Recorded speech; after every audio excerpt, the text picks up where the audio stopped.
back again with the Island of Stars in loving memory of Elmet. Loving memory of Elmet.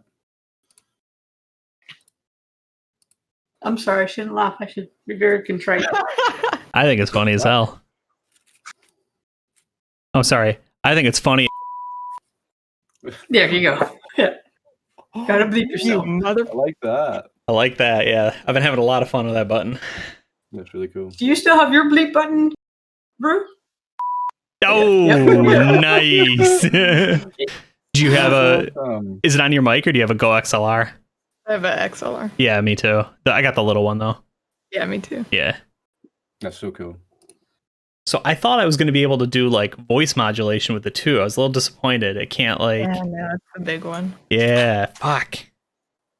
I know. I got disappointed too. I was like, man, I guess that $500 was worth it. Shit.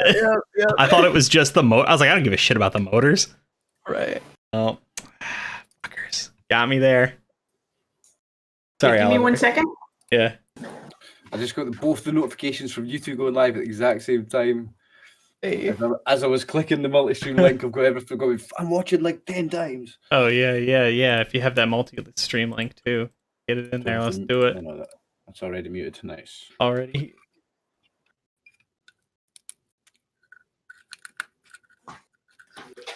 I put you guys live on my other computer, so Oh, viewers will be up by one. Yes. thank you. Very kind. Thank you. Appreciate it as always. Right? Sometimes you just need that extra little bump, you know? Mm-hmm. Okay, so I try to be like pretty focused in these games because your chat probably doesn't want to hear me ramble. I know my chat likes to hear me ramble, but this is I think this is one of the funniest anecdotes I never intended to tell. A friend of mine who's going to be streaming this actually did a tweet the other day, and he was like, if this gets 50 likes, I will drink dirt soda on stream. Right? So it gets 114 likes in 6 hours, obviously. So he's like, all right, stretch goal. We're going to drink like a full line of like gross sodas. I was like, yeah, absolutely. This is really funny, man. And I was like, can I run commentary for you? Right. Can I like sit and chat?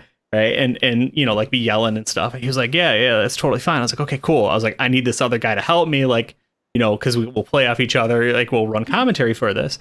So when I was in Vegas 4 years ago for my birthday, there's a Coca-Cola store right in like the heart of Vegas.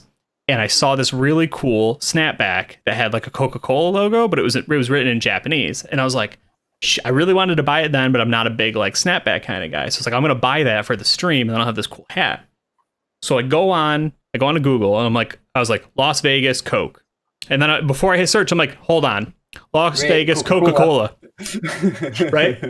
So it takes me to where I want to go, right? But you know how Google has like all the recommended questions too, where it's like, oh, if you're looking for this, the question, and I fucking swear to God, is why can't you get Coke in Vegas? And I was like, well, I mean, I'm curious. Let's see what Google has to say about it. So Google goes on to explain that Vegas, the MGM like Grand Hotel conglomerate, has like a monopoly. They have like a contract with Pepsi. And that's why you can't get Coke in Vegas, right? One of the only places you can get Coke in Vegas is from McDonald's. And I'm just sitting there laughing my ass off. Like, I didn't have that problem in Vegas. But anyway, that's the whole joke, right? Google's like, why can't you get Coke in Vegas? I was like, anyway.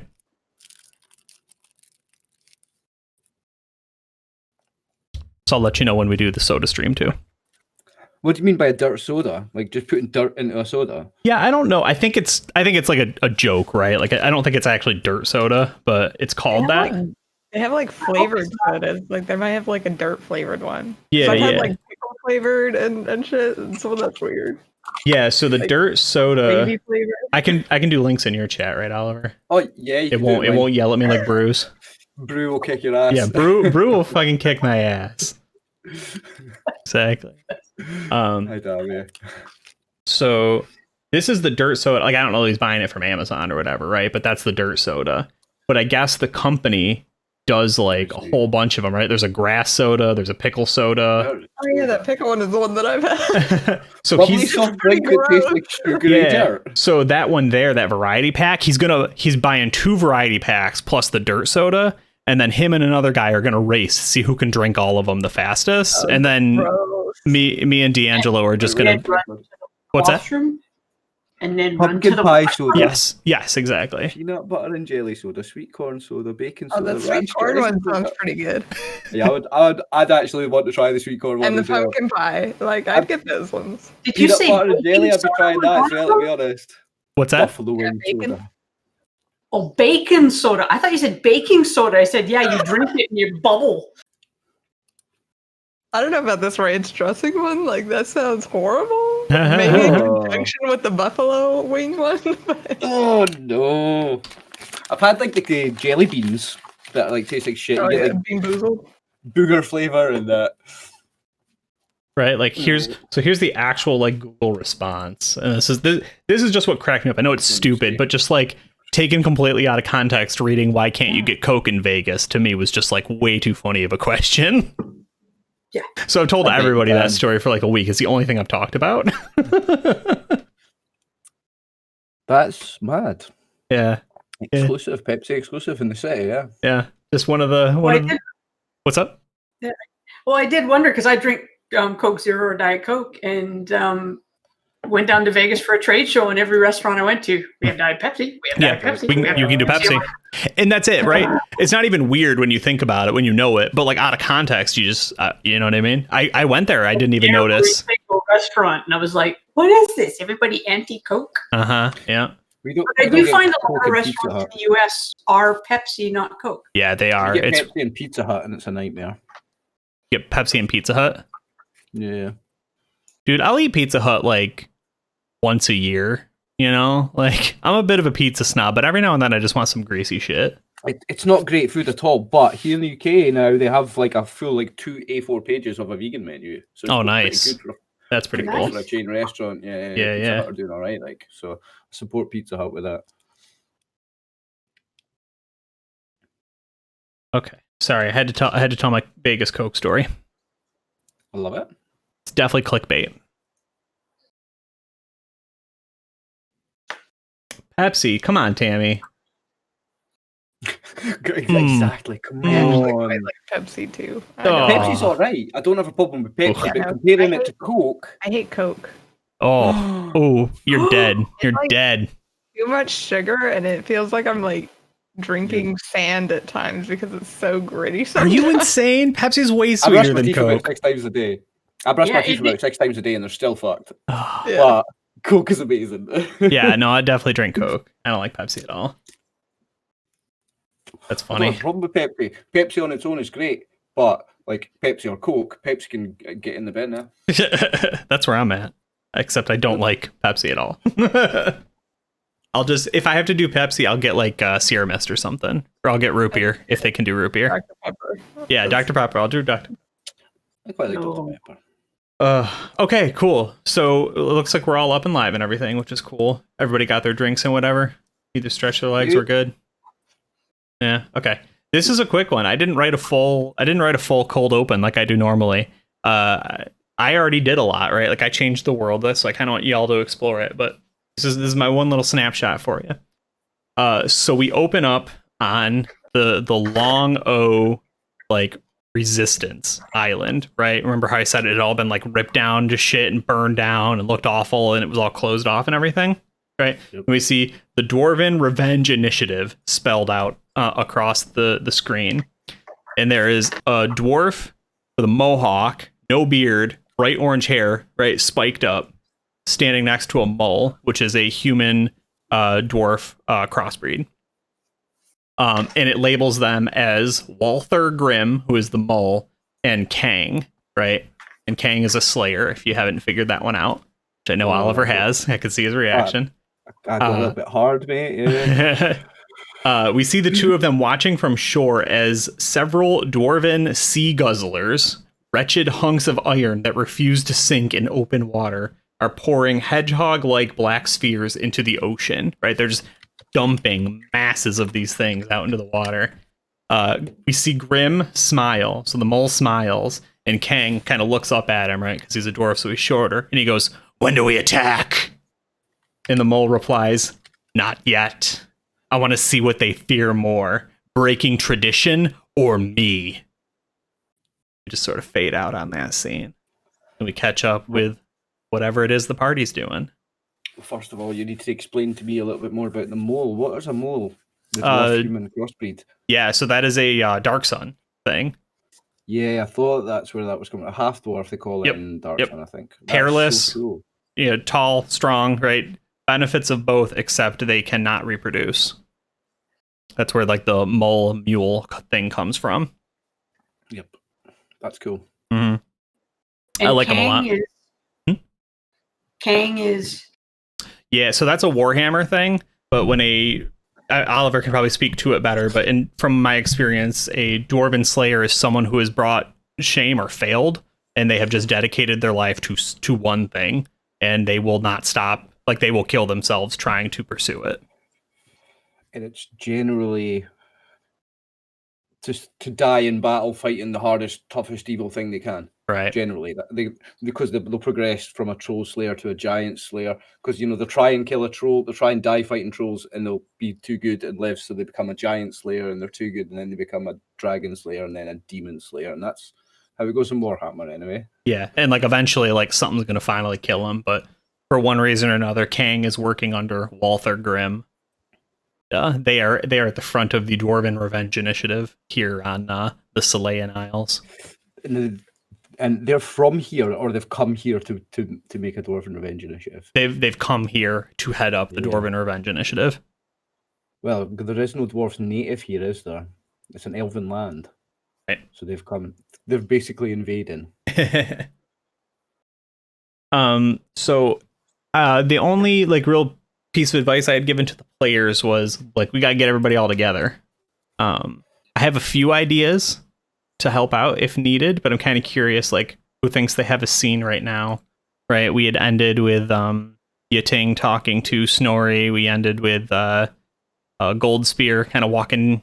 I think you were walking back in, right? You had stabled the horse. Yep, I was going in the place.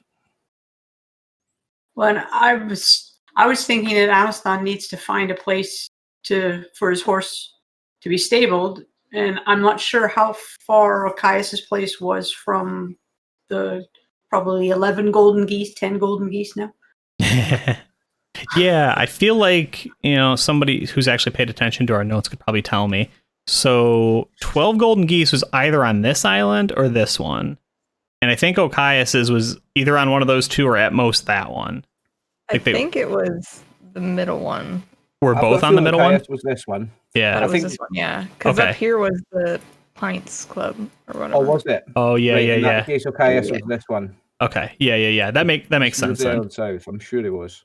Okay, yeah. So it's not too far. And like, I want to get people together. So I like the idea of... It's only 10 feet, I would sound. Yeah. The fuck out of here. 10 feet, yeah. I mean, it's a little bit of a journey for me, but for you guys. Yeah, for dwarves, it takes a while. It's like 3 steps for 3 steps for us, 6 for you. It's fine. You'll be all right. Jesus Christ. Yeah, I like that. What is his name? It's not Alicia. Fuck. Amastan. Alistan? Amastan. Amastan. I don't care which way you say it. Put a little sign in front of you. I just want to say it. Or not Alicia. That works too. I'm not going to call you not Alicia. I worked so hard to drill it into my head that now I'm fucked. Didn't kill Helmet, whichever one. What's Goldspear's first name? Cyril. Cyril. Yeah, the Duke Cyril Goldspear the Fourth. Nice. Sorry. Okay. Yeah, absolutely. Amastan, young man. So Amastan is moving towards the 12 golden geese, which is, I think, yeah, you probably would have stopped and talked to a few people here or there, right? And that's just not a lot of room at the inn. I think is probably the thing you're getting. People aren't really putting up a lot of strangers today.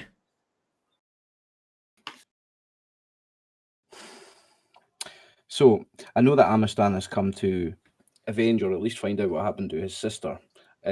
My character is being a paladin of the Church of, we're going to say the Church of Freya, and say that his reason for being summoned here would be the disappearance of this female dwarven cleric of Freya that disappeared. Is that why I'm here? I need to investigate that. Yeah, you're not sure, right? I think that you Well, could probably we- pick up that lead. Yeah, so I've just we were just summoned. That's why I was asking before we started. Like, was Amastan, like, he was out hunting and doing stuff, and the next thing you know, he's teleported to town. Right. So he would be curious about his sister, but it's not necessarily why he's there. He just got pulled out of nowhere. So did he? I mean, he would know. He'd know that Alicia went on the long old rail.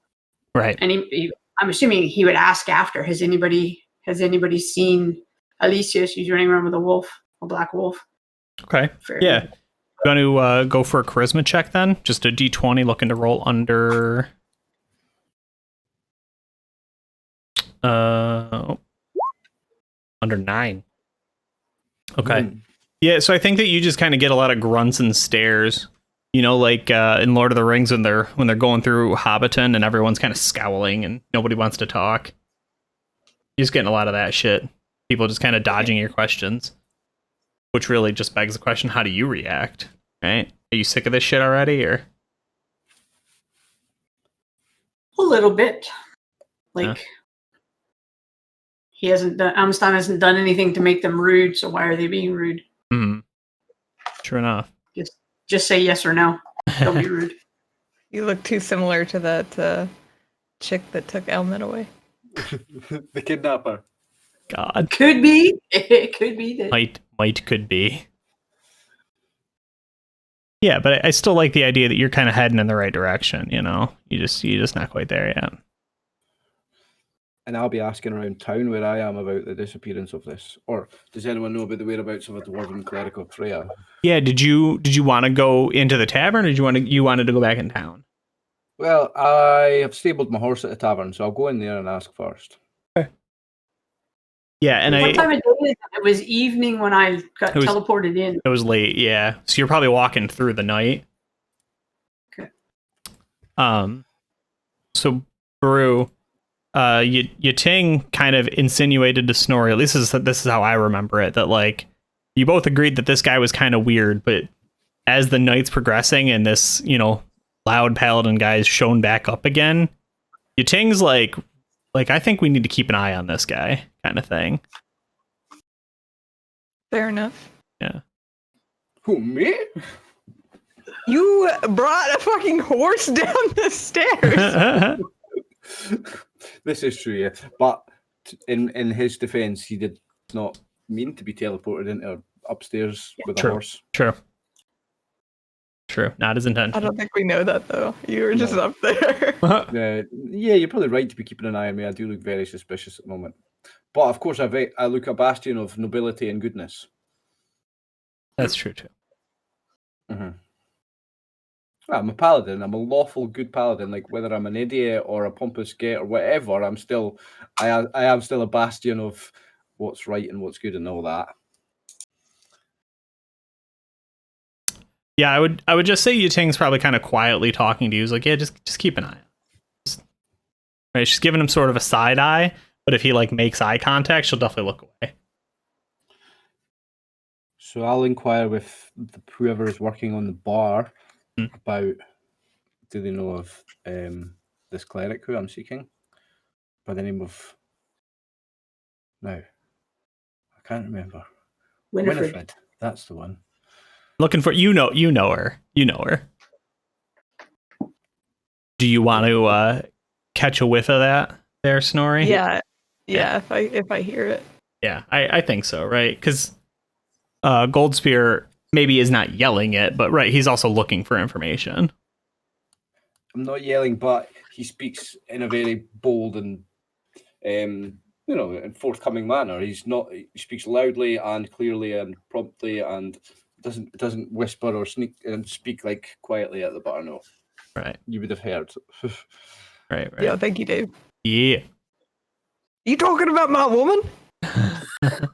So at this point, he'll turn around. You are the spouse of the cleric of Freya? Pretty much. Winifred the Noble? Winifred the Noble had a husband. It is a great honor to meet you, fair dwarf. And give you extend the hand and give you the strong handshake. Try to give a strong handshake. Yeah, I'll accept it. It's like, actually, I was hoping we could formalize that union. You're from the church, you say? Right.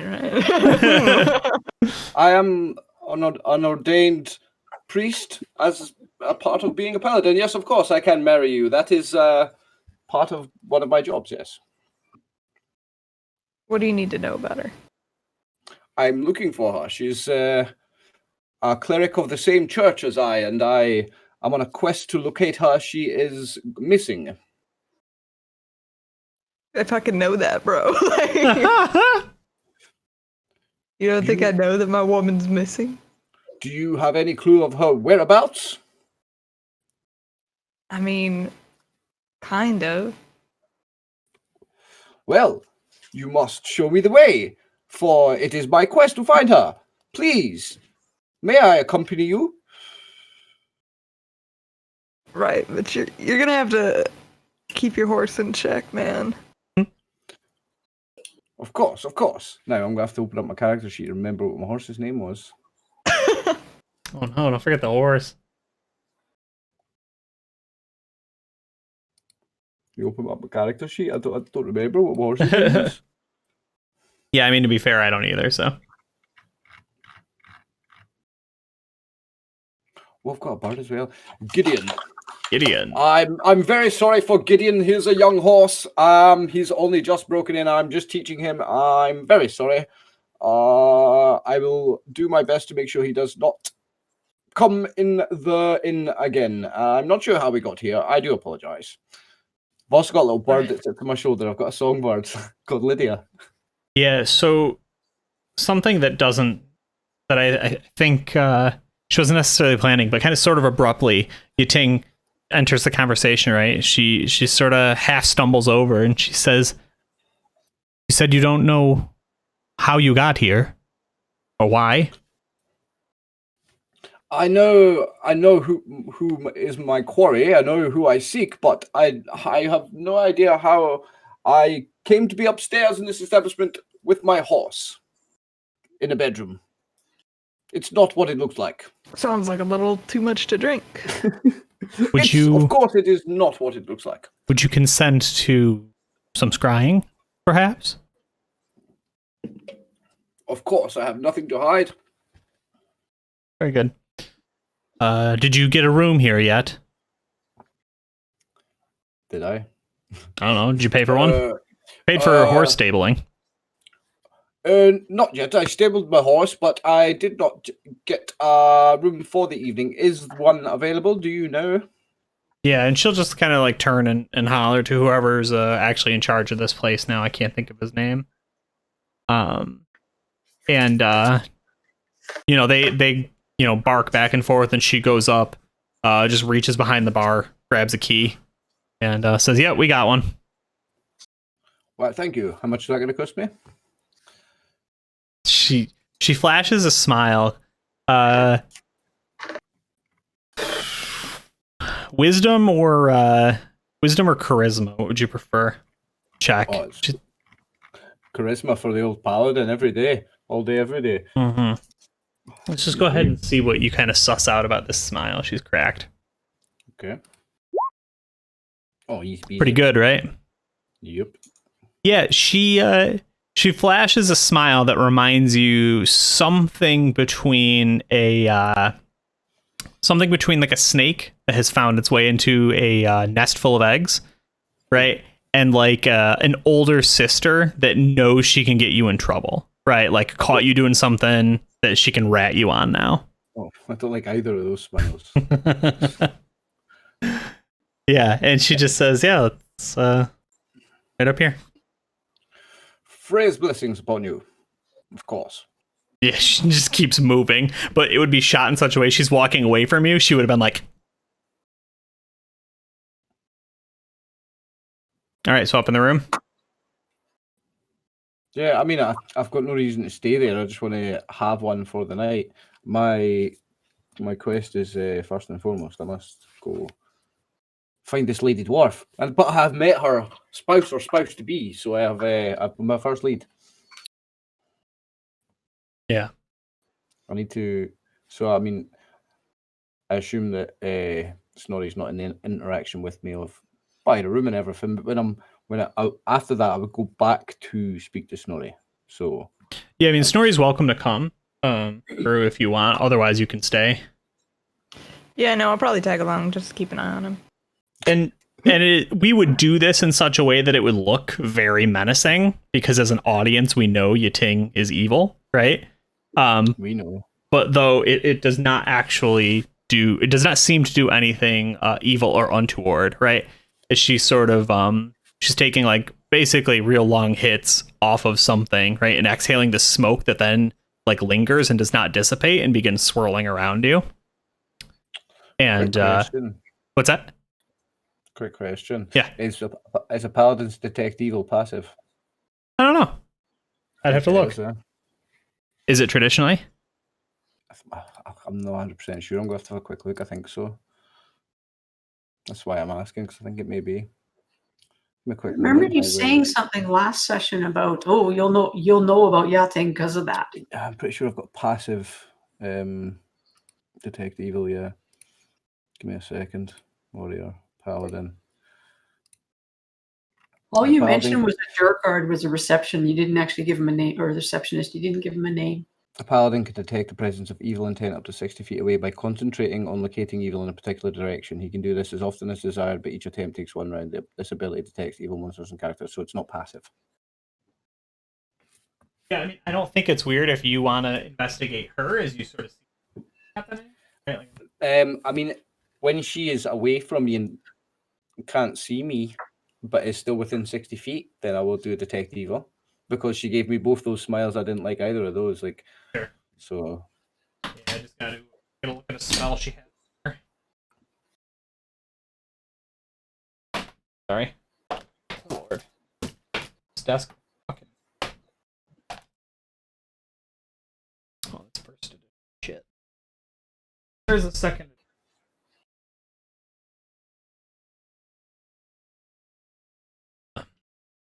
Too long. We'll Google it.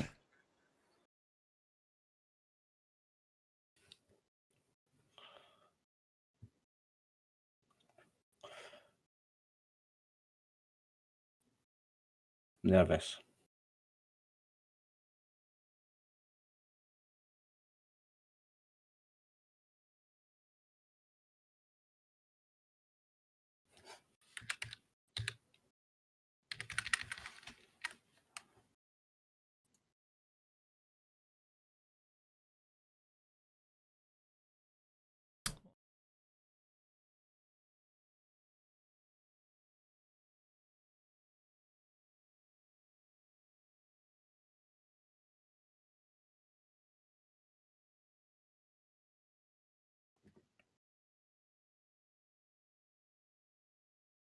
I apologize. Trying to actually find the spell.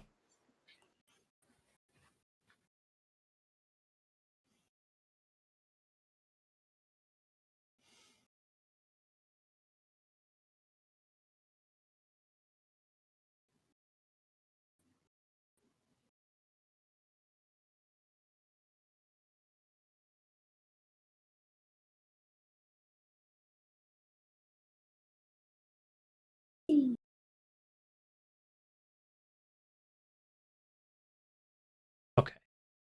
Mum, you have hair on your face, Mum.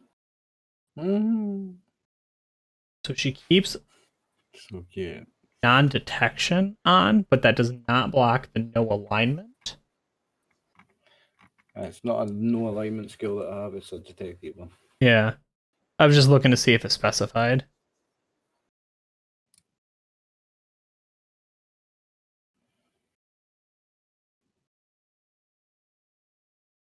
So I'm not able to use it on her. I think so.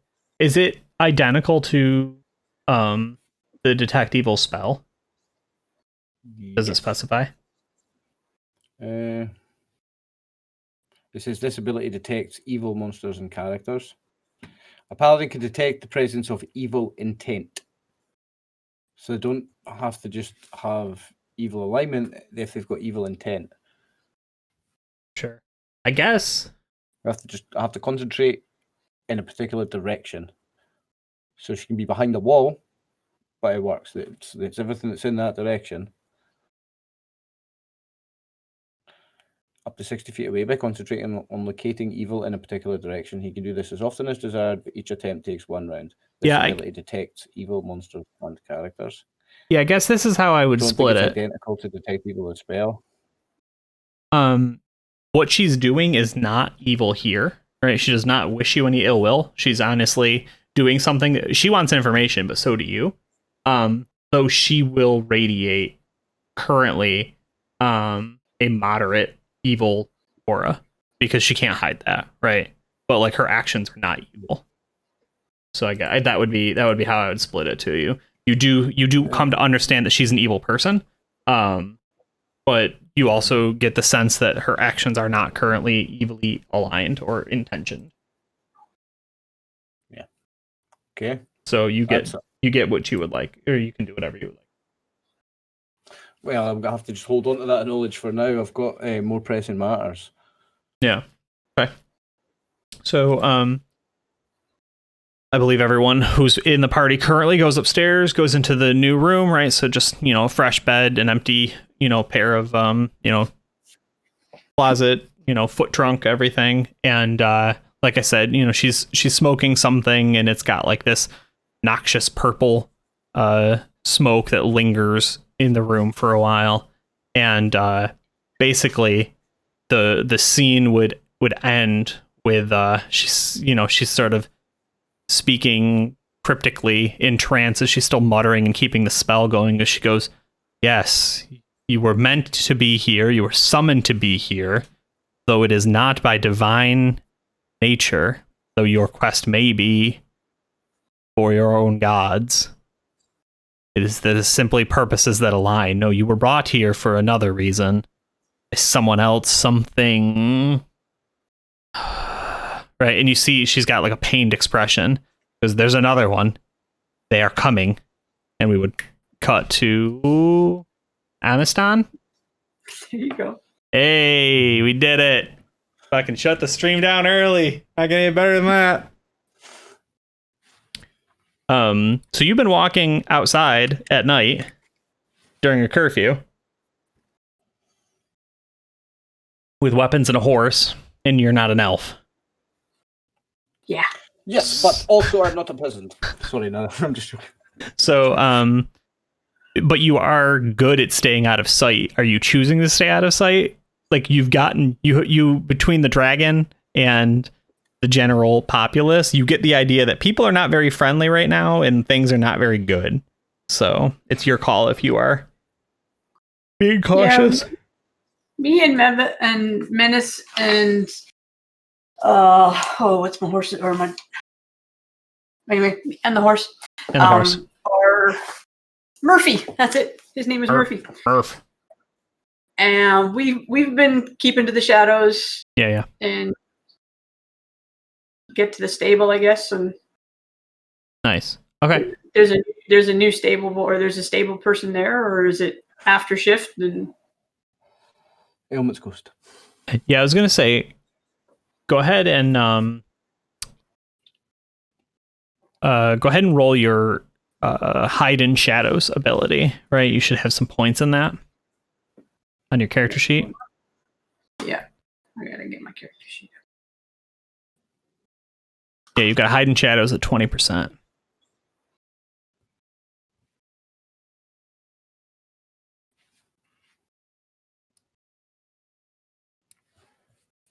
I'm wearing my arm. Does it matter? What's the difference between armor and no armor? You sometimes have penalties if you have armor on. Doesn't look like there are any. Okay. I'll just roll that. Oh, so close. Oops, I got caught.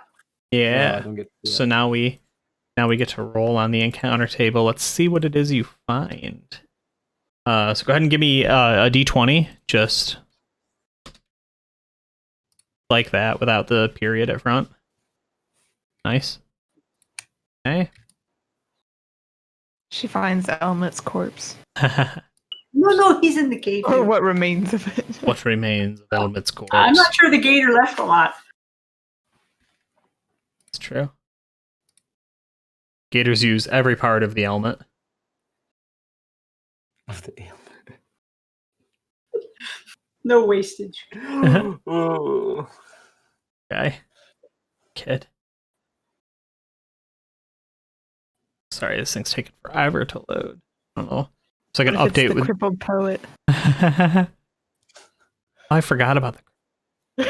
Oh man, The he dirty was. beggar and the crippled poet are coming Yeah, back. they were Yeah. good, man. They were great, great. Rue and Oliver, can you both give me a D12 as well? Jeez, across the board, huh? 6. 6 and a 2.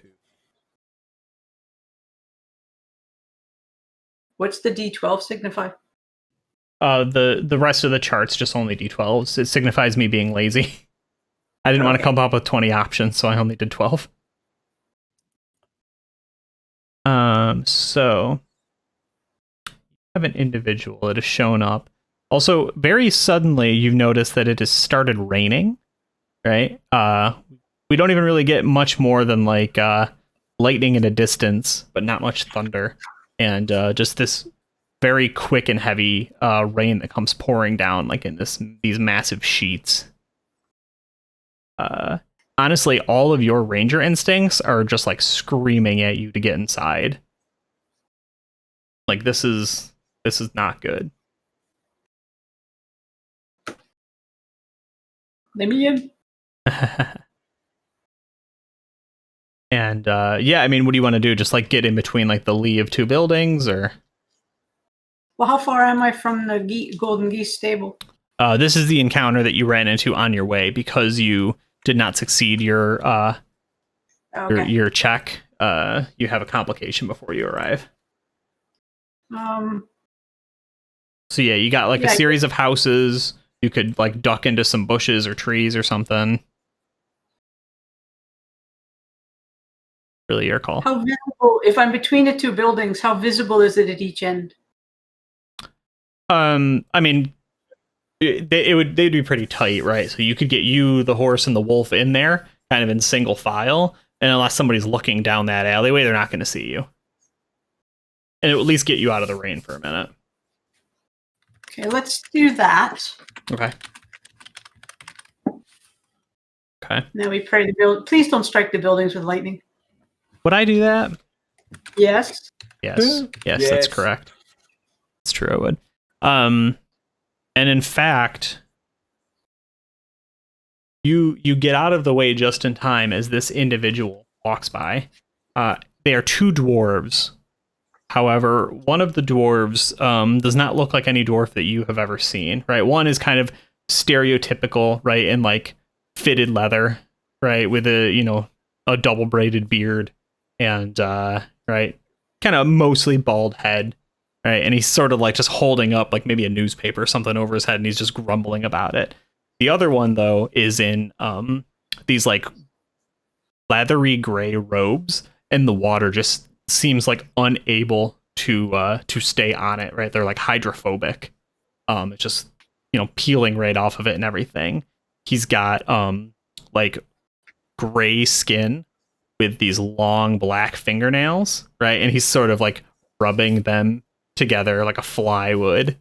And he has a beard and mustache combo, and the mustache is this violet red, right? And it streaks down through the front of his beard. And they're speaking in something not altogether Dwarven, Dwarven, and perhaps deep speech, which I don't know that you speak. No, I believe it's common and draconic. Mm-hmm. Yeah, and then just for our own purposes, we would get subtitles as an audience, right? As the two of them seem to be discussing, right? They're like, yes, and then I sold it to him. 2 days later, he was ran out of the city, lost everything. right? And the other one replies, "Oh, glad I kept my brother away from this." Blah blah blah. Right? This is everything going according to plan. Yes, we our reinforcements arrived. They've fallen right into our trap. But once again, Amastan, you don't understand any of this. This is just for the player's benefit. And they quite simply walk right by you. Don't even think anything twice of it.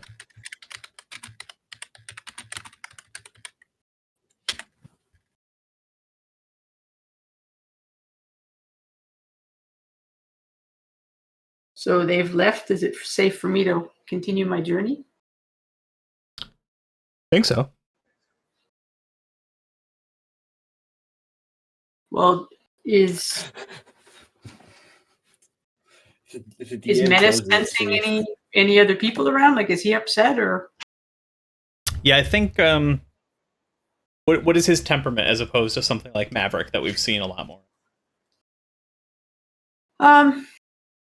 He's More patient, a more little more loyal, aggressive. a little more aggressive. A little more aggressive. A little more wanting to react. Mm-hmm. Hold on one sec. Sorry about that. Hold on one sec.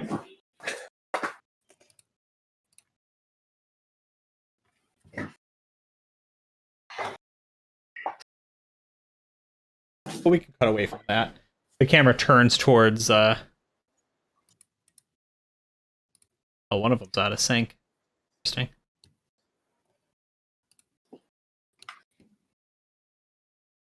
Are you back? Was it me? Was that the problem? I'm good, I think. Can you hear us, Goofin? Yeah, I can hear you. Can you hear okay. me? Yeah, I did. What? You were gone when I pulled up the screen. You were gone, and then like all of our streams are like a little bit differently timed. I should just be watching off of the Discord, but I usually keep the So yeah, I mean, Menace is still he's highly controlled, yeah. but his natural natural instincts are a little more the alpha side. Gotcha. Yeah. I think that as you kind of turn to regard him, right, the feeling that you get from him is like, if we're going to do it, we need to strike fast, right? Like he's like, that's a big enemy that you want to fight quick and not give a chance to hit you, sort of thing. Does that make sense? Yep. Yeah, that's what he's like. He's ready. He's like, no, we fight and we kill that thing first.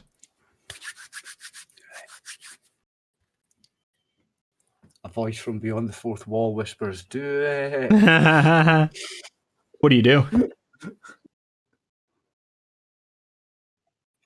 Because they're down the street, right? It's not like you waited for them to go by to kind of figure out what they were because you couldn't really make sense of the language, and they didn't trouble you. But yeah, Menace is like, Well, given the fact that my dragon friend told me I'm an unknown element and to not be seen, I'm a little concerned about attacking the first two people that I meet. shit. She might be onto something there. What kind of barbarian are you? Oh, she's not. You're not a barbarian this time, you're a ranger. Ooh. Yeah, I'm a ranger. So, and the dragon specifically said, "You're an unknown. You're an unknown element. Do not be seen." If you do it really fast, you could still be an unknown element. A rash of dwarven murderers. Yeah. Get it out. You just run up and Spartan kick him. Yeah. Yeah, depends how quick and clean you are. You could still be an unknown enemy after it. Like. Me and the dog gets one, and I get the other one. Exactly. Go for the throat, both of you. Oh, what the heck? Let's do it. They looked evil. To be fair. You're running out to fight him? Well, yeah, and the dog's unhappy, so I'm going off his instincts. Gotta have a reroll prepared. Yeah, I might need to create another unknown sibling. Character-wise, it may or may not be wise, but player-wise, I'm proud of you. Okay. Yes. So what do you do? I mean, do you go out with a weapon? Do you go out with a bow? Checking to see what I have on me. That might have been a better idea first.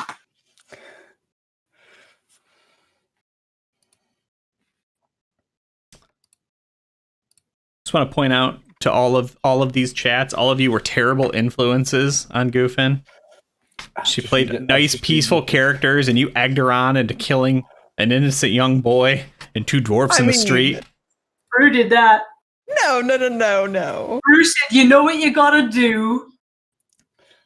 Helmet. And it was nothing to do with me. I was already recklessly attacking somebody else. I wasn't involved. It was your choice to Spartan kick him, though. Like, Well, if you're gonna go, he's got to get to the gator. Come on. Oh, goodness.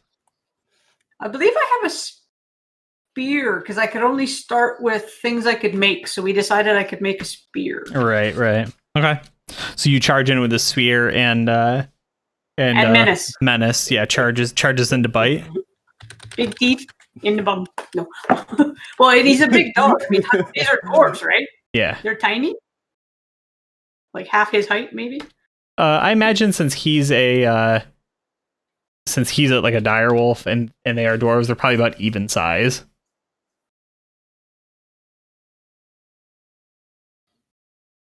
Are you both attacking the same one? Or are you attacking one each? One each. One each. Okay. Which one do you want to attack? I'll go for the one. I don't see anything, so I'll go for the one on the left. He goes for the one on the right. Yes, good luck, Goof. I'm proud of you. Okay. So,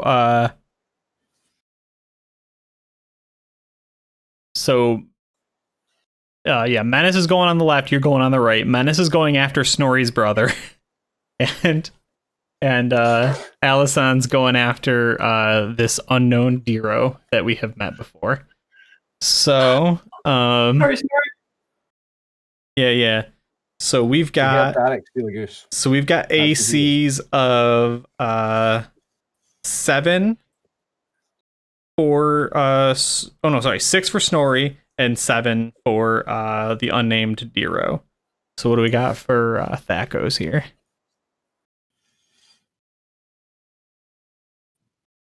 I don't know what Menace's Thaco is. Is it actually a dire wolf or is it a dog? Who's the direwolf? Oh, okay. Hang on, I'll tell you. Maverick had a 19 Thaco last time. So it would be the same. That's the one thing I hadn't put in. Armor class Menace. 6, movement 12, hit dice 2, 2+2, Thaco 1 attack, damage 2d4. Yeah, Direwolf has a Thaco of 15. yeah, that's a war dog she's got. Dire wolf is like. Oh, that's right, because this one's better, huh? Yeah, Because she's actually a Direwolf's got- Beastmaster now. Mhm. So Direwolf's got armor class 6. they go 15. Ooh. Movement Yeah, 12. Better than me. And me. Tough fucking animal. Yeah, the actual direwolf is a tough monster. Like, I love that we're starting. Normally, I totally get bummed out at starting at anything other than level 1, but level 3 is kind of nice. Like we've got a nice couple of items to start with. Certainly At the more next level, I get a survivable. holy mount. Yeah. I feel bad for Brew. She rolled the amazing magic item for me and we swapped. I can't even remember what you got from me. I got some jade animals. Oh yeah, jade figurines of animals. Don't worry, yeah. they're pretty cute.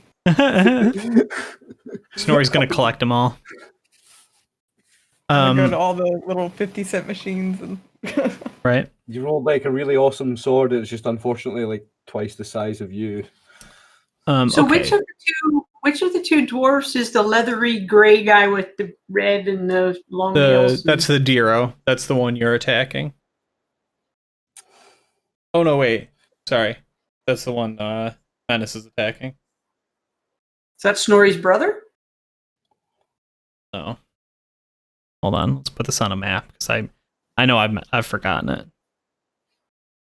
Because I'm confused. Yeah. no, Snorri's brother is the bald one, I think. Yeah. Just the fitted beard, the regular looking dwarf. Yeah. So we've got We arrived in the time of the dwarven resistance, and you just attacked the first dwarf. She said, "Yes, that's a fucking spirit." Fuck your resistance. Supposed to see if she could die in less than 6 episodes this time. Break the record. truly. Okay, so we've got I got lots of cousins. Big tribe. Not playing a brother. Wipe out the whole tribe first. yeah, your brother's gonna be a fucking king and nothing. Like they're all dead.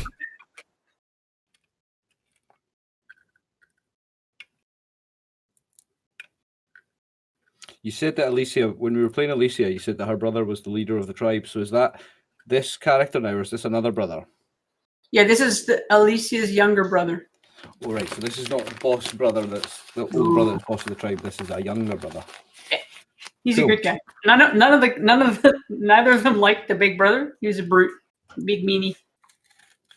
Is it power went to his head, or was he already an asshole that just happened to be the oldest brother and got the power? Power, well, both. He was Bit of both. the eldest brother who was a meanie who then got all the power. So he and his thugs are now ruling thugs. 2 hours, isn't it? Well, I can't write. Snorri's bro.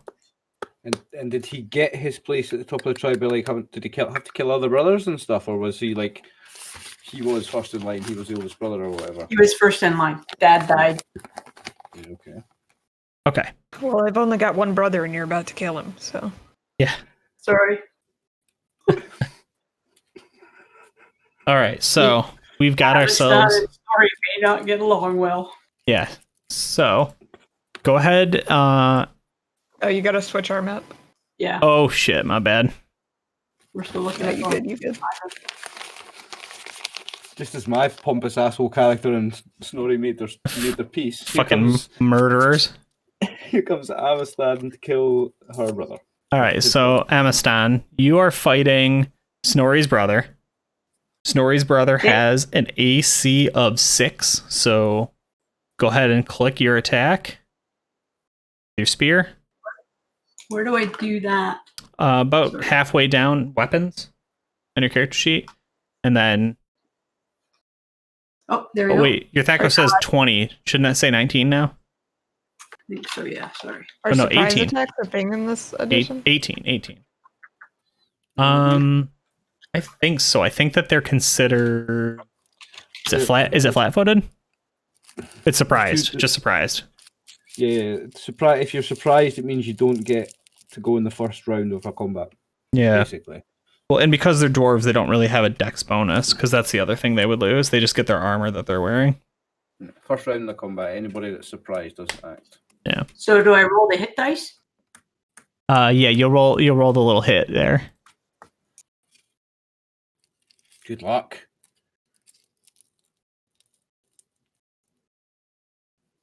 Oh my days. Okay, so that is the worst thing you could roll. Unfortunately. Why is that? So what? You still have to explain to me, is it the backward dice thing? No, this is the only time when the dice are forwards. Yeah. You want to roll a 20, you roll the 1. Yeah. So something about running out into the street around a blind corner in the rain in a new neighborhood, right after you've been teleported across the planet, doesn't sit well with Amistan. And whatever, you can explain it however you would like, but man, you do not strike this guy the way you wanted to. However, you still have a shot here, as Menace swings around, right, and bites the Diro on the shoulder. Yep. Okay, so Menace is a little bit stronger. Good luck. What do I roll on that? So he's got the same thing in his character sheet. We gave him a monster one with an AC, the Thaco 15. Oh no, it won't let you roll, will it? Okay, so Yeah, go there's ahead. no roll. So go ahead and roll a D20, and he's got an AC of 17. Or no, I'm sorry, he's got an AC of 7. Okay, so you hit this time. Yes. So you're gonna do is the damage 2d4 still? Yes. Okay. So I do 2d4? Yeah. Nice. Oh, nice roll. Nice. Oliver, did we decide it was D8s or D10s for monsters HP? For the It's- D8s? yeah.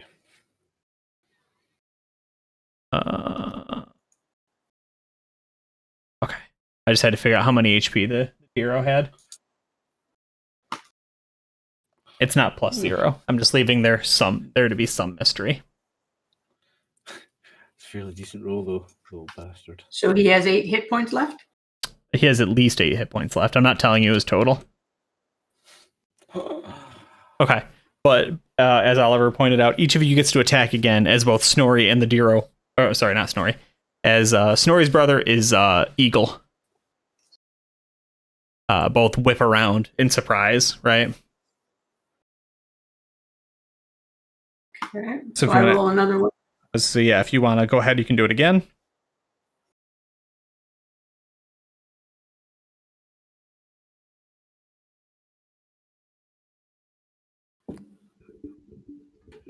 $14.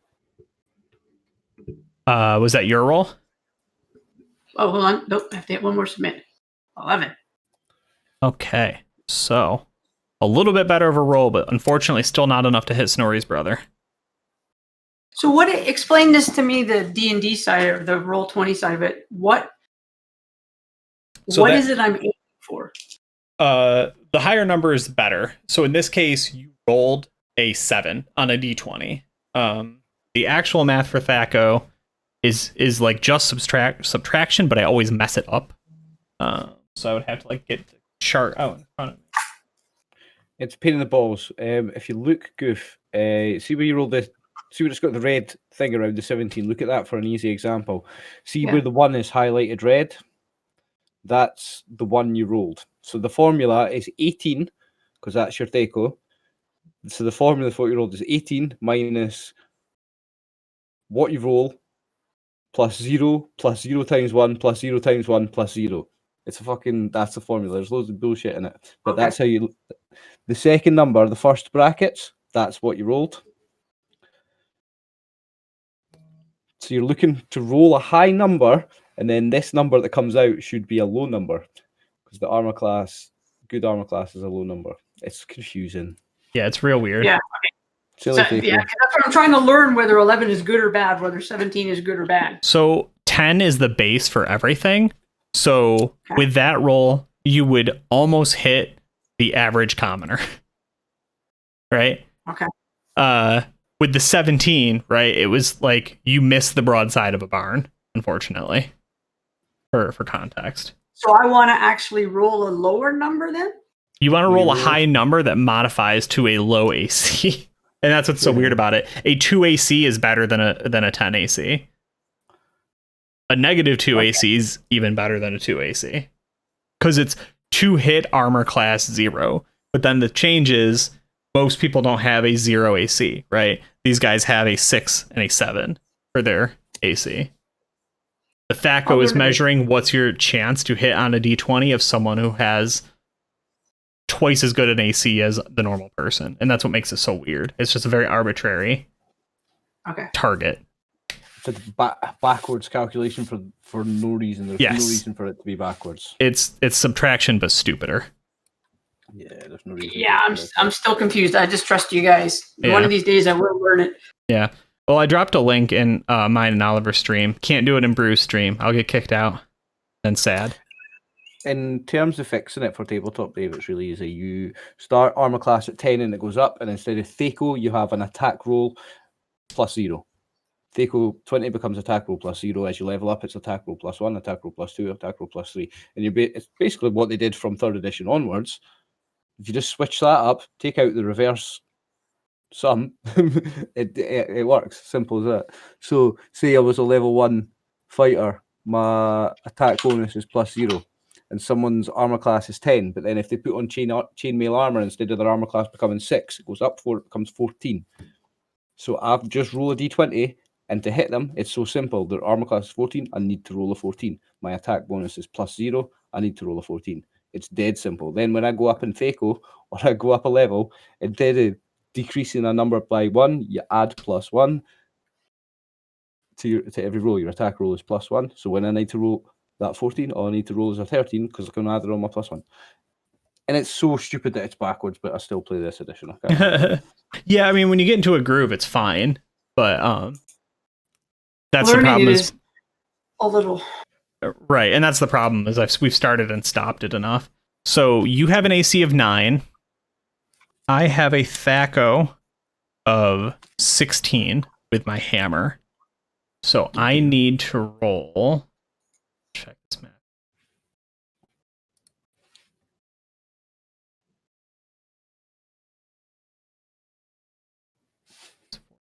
Six. So 16 minus 9. 5. 7. Wait, what's that? 16 minus 9 is 7. Okay, yeah, 7. So I need a. I should need a 7 or higher on my d20. Well, thankfully, when you roll like that, it doesn't matter either. So we got the 17. So Eagle, Snorri's brother, throws his hammer at Alistan. Oh, that's tried to ping, didn't work. And hits for a d6. So 3 points of damage. How much HP do you have, Amistan?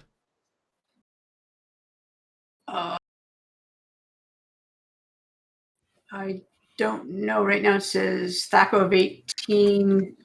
HP doesn't say. All right. That we didn't fill that in, I guess. What happened? Well, it's okay. We can get your HP. I think it's D10s, right? Is a Beastmaster Ranger.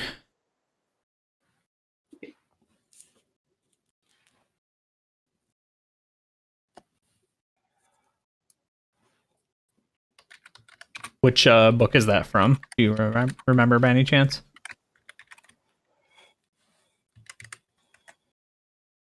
Beastmaster Ranger is in the Ranger's Handbook, I think. Complete book of Rangers. So Ranger kit.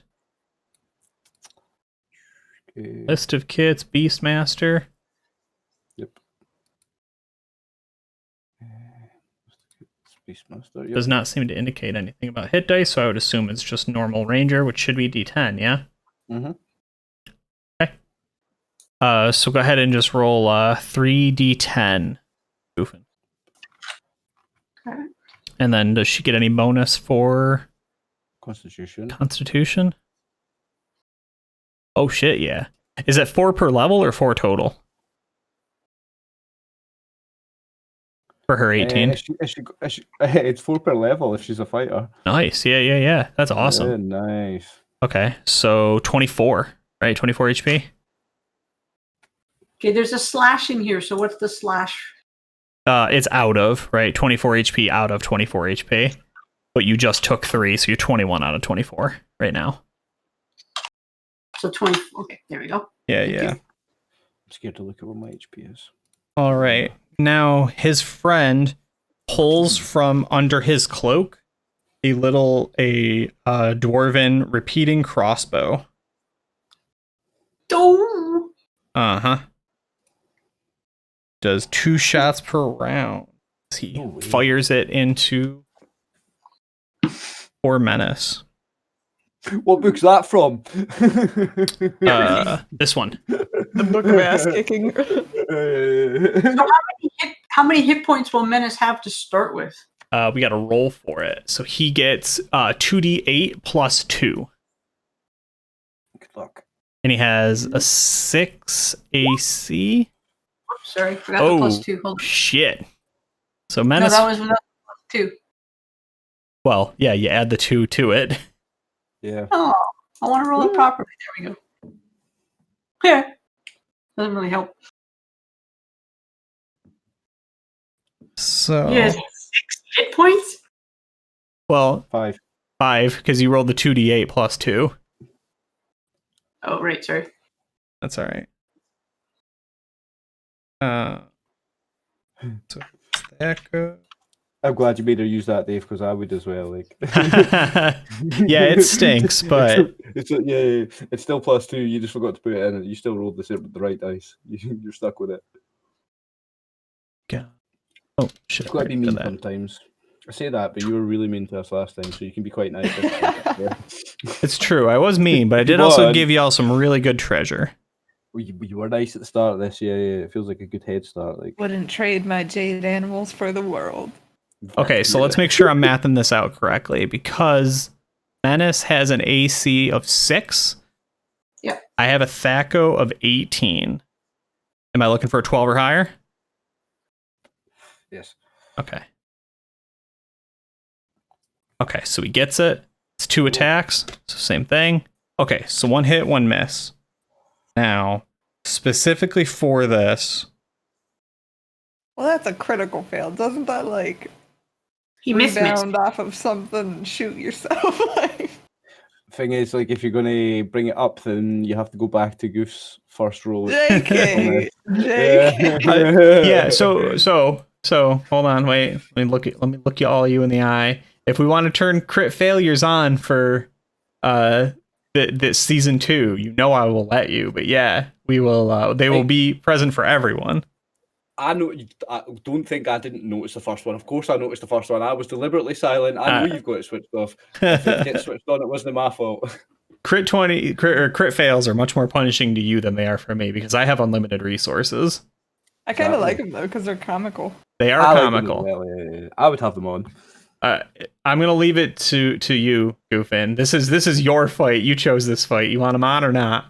Because he might shoot his friend, but he might shoot you. Like, it's just as likely. Yeah, I don't understand. Okay, what we mean is, I get it at a conceptual level, but I don't understand. Like, if we turn this on for everybody from now on. Yeah. The idea being, there's a 5% chance when you do things that failure is comical, but usually also catastrophic, right? So in this case, he might shoot his friend, right? Like, he goes to fire, and because it's a close range and Menace, hit him, the first bolt goes in Menace, but the second one goes as he pulls his arm back and he shoots his friend or himself, right? But I'm just going to randomize it. He might end up shooting you too. I mean, we could always start it after this encounter too. Oh, I think we'll start it right now if we're feeling it. Yeah. This is a game decision that my knowledge of D&D is not. I don't feel at all confident to make that answer. So I will. Me as protective would say no, don't do it. But if you guys want to put it on, I'm happy to put it on and bear the consequences. But I'm not gonna. Well, it's better to put it on when we roll 20 than when we roll in ones. Like, we don't just switch it on when we roll 20. Save it for then. All right, I will 50-50 this one. Ooh. So high or low, Goofin? Low. Okay, so you're saying low, good things happen. So 1, it hits his friend or himself. On a 2, it hits you instead. Okay, so it hits him or his friend. So I will repeat that. So 1, himself. 2. Okay, so he shoots your dog with 1, and then Menace has stomped on top of him, and the bolt is under his throat, and he's like, right, and then the second one goes off, and he shoots himself in the head with the crossbow bolt.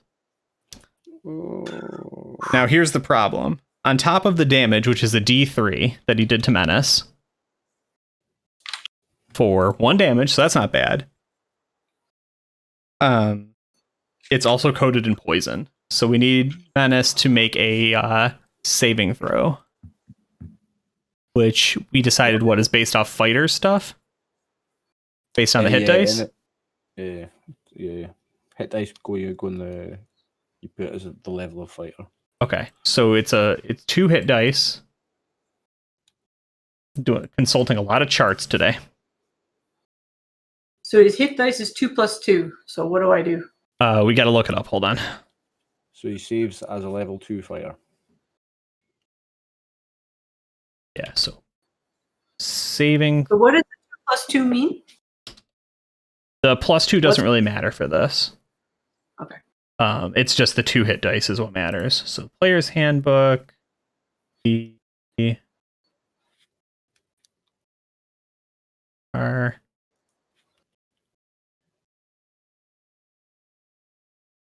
we go. Tables are character saving throws. So a warrior at level 2 has a poison saving throw of 14 or higher, right? Mm-hmm. Okay, so Goofin, go ahead and roll a d20. You're looking for a 14 or higher to avoid taking the poison damage. Okay, you made it. Nice. So you take no damage from this poison, which was 2d6 poison damage, which is like literally enough to kill. So he's only taken 1 point off, so now he's got 4 hit points, right? Correct. Now, unfortunately, our boy here just shot himself in the face. Yes. Takes 3 points of damage from the crossbow bolt underneath his chin, and has to make this. Makes a saving throw as well, although he is immune, or not immune, he is resistant to poison, I believe. Yeah, dwarves are resistant, I think. Poison saves per constitution. Yeah, save with +4 bonus. Yeah.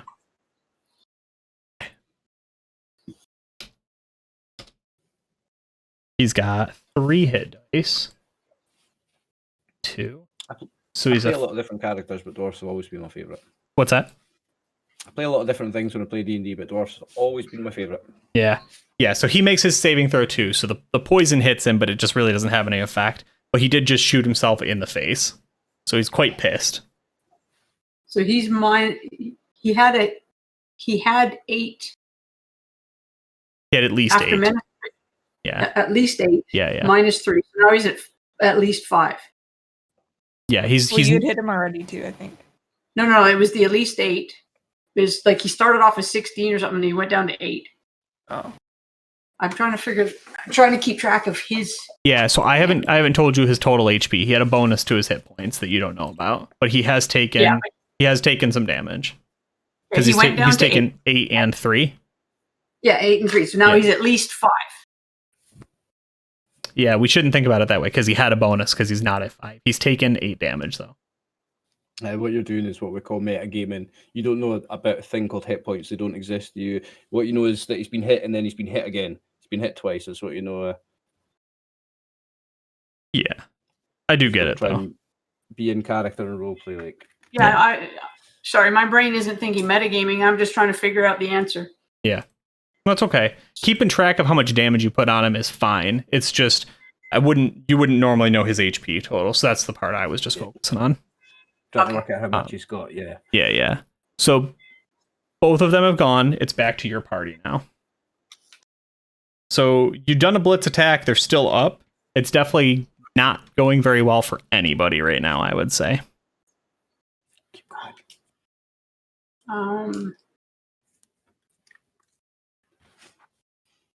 I mean, back off. May as well try it again. Have another go.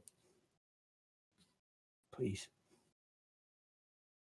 So what do I roll again? Depending on who you want to attack and attack with, you like if you're just attacking the spear against Snorri's brother again, you can just click your character sheet. Right down there, about halfway through, under the spear, says Thacko 18. Yeah, I've lost track of how much damage did he take. He hasn't taken anything. You haven't hit him yet. Oh right, I slipped and fell. You're right. The other one has taken damage though. I'm going to divert to him, to the one who's taken damage, to Darrow. You're going to get an extra 1 on this because he's prone. You have the high ground. Okay. Nice. So if I do a hit dice, will it give me the option to add something? I don't think so. We'll just know it. Oh, there is +1. Is there? Okay.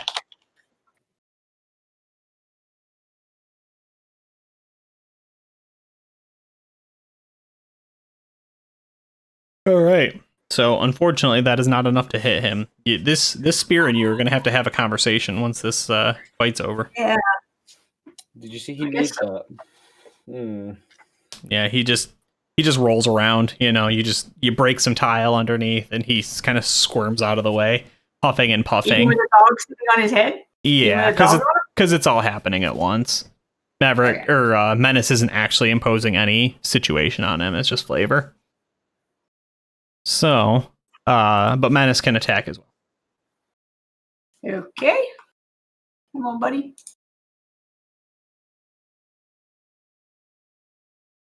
Yeah, so with this one again, you're gonna just it's just easier to roll the d20 because we don't have a macro built in. Just roll a d20. Yeah.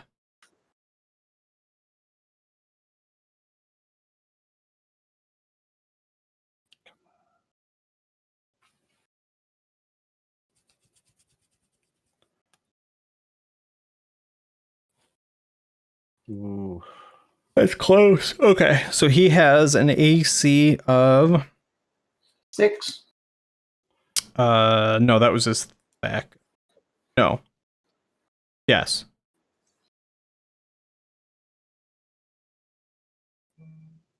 Wrong number. Shit. Yeah, 6. So 6 minus Mavericks Thaco should have been a 9 or higher, which is enough to hit. So go ahead and do the 2d4.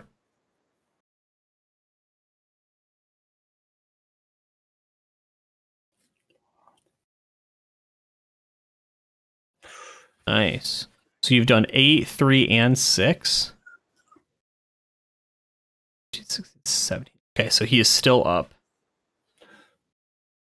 But he is he's sort of bleeding from a couple different wounds right now. You can see he's sort of swaying in the breeze as he has begun to chant to himself, sort of move his hands in these cryptic and arcane symbols. Oh no. The fucking dust method's coming back. Yeah. All right, we switch back over. So Snorri's bro will do the same thing as before. He just swings, just tosses a hammer, tosses it at the wolf, actually. The wolf has been doing much more damage. So let's see. Menace has an AC of 6. He's got a 16, so a 10 or higher. All right, so we get it. Nice roll. 3 more damage. His Menace still up. And he's got 1 left. Got 1 left. Okay. Yeah, so he just kind of throws a hammer sort of sideways, right? And it just sort of clangs off Menace's side. And yeah, the Dero.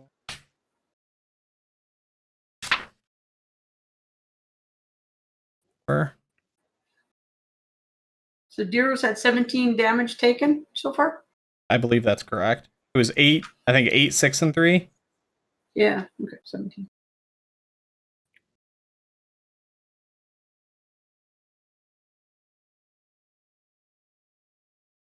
Spell.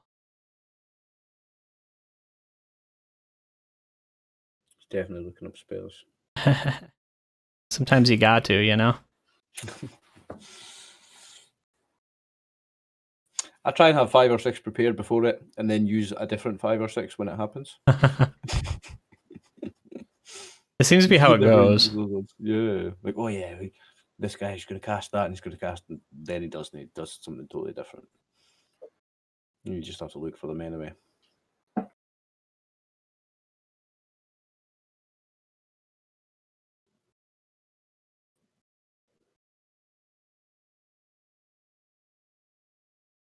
All right. So this guy finishes up his spell, and just like a sticky sap, right? He spits in his hand, and then he smears it on his face and down his cloak, that hydrophobic cloak he was wearing, and everywhere he touches is gone. And he very quickly, right, is just spreading this goo over him, and he has just vanished. Invisible. And the other one starts swearing in Dwarven. It's your turn. So is he invisible or is he dematerialized? I would say you're not 100% sure, but you notice Menace still growling and keeping a defensive posture. He hasn't changed where he's at. And he was on top of him. He knocked him down. I remember you saying he knocked him down. Yes, again, that was flavor. He did not actually knock him down. They're tussling. Because Menace does not have any sort of trip or prone ability, unless I missed it. It's a stat block. No, I'm just in my head. I'm trying to get the picture. Is Menace on top of him? Menace is not on top of him. I don't like to describe the game purely in binary game stat form because it's really boring. Bite slash. Yeah. We're not playing RuneScape, so I try and give it a little flavor, a little description. You got to remember that all this is happening at once. So the Dero kind of rolled out from under Maverick as Maverick sort of bit and snapped and got him for a couple extra points of damage. The Dero spit on his hand and rubbed it all over himself. Okay. Yeah, I apologize. Your instinct is, though, that he is invisible and not actually gone because Menace is still growling at the spot, right? He's not looking at you like, where'd he go? He's sniffing him and hearing him. Okay. Who goes? Menace would need to attack first because if I can't see him, I can't hit him. Okay. So Menace is gonna bite to where he sniffs. Yeah, how would you rule that though, Oliver? You just have to pick a square? What if the dog is attacking the invisible guy? Yeah.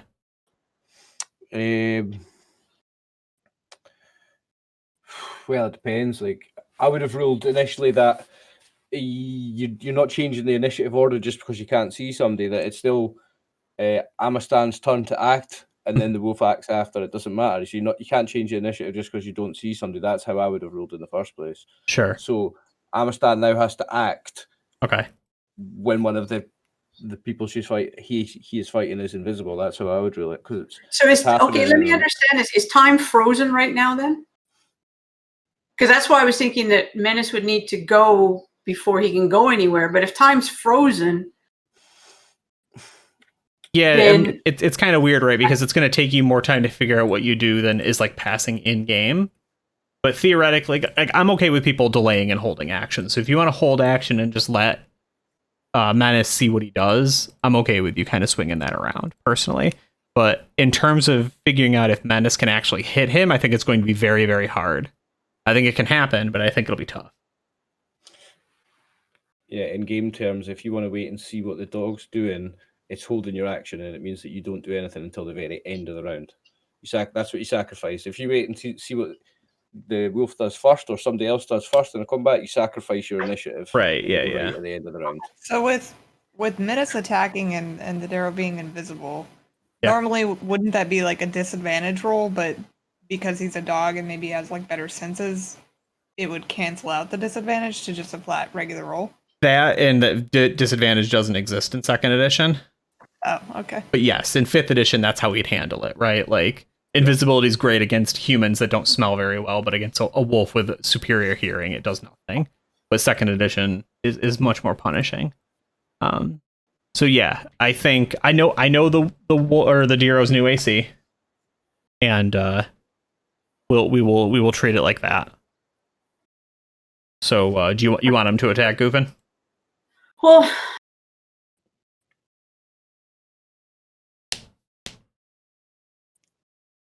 outside of like what you guys call metagaming, what I don't know is if Amastan attacks Snorri's brother, attacks Eagle, does that give?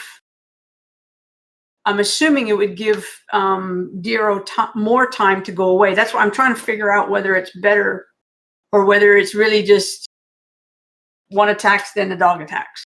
Yeah. So in game terms, right? Like he can't do anything until it's his turn again. So first it has to go through yours and the dog's. Okay, so it's not okay. Then Almastan's going to attack Snorri, or you're going to attack Eagle. Yeah. Okay. Don't attack Snorri. Sorry, Snorri. Jeez, you're already killing our brother. Out of nowhere, a cold chill goes up my spine. What the fuck? Right. Okay. So Snorri, we decided, had the 6 AC. Yeah. And you have a THAC0 of 18. So that is a 12 or higher. But you also have a macro, so you can just roll it with the spear, and we'll see if you get there.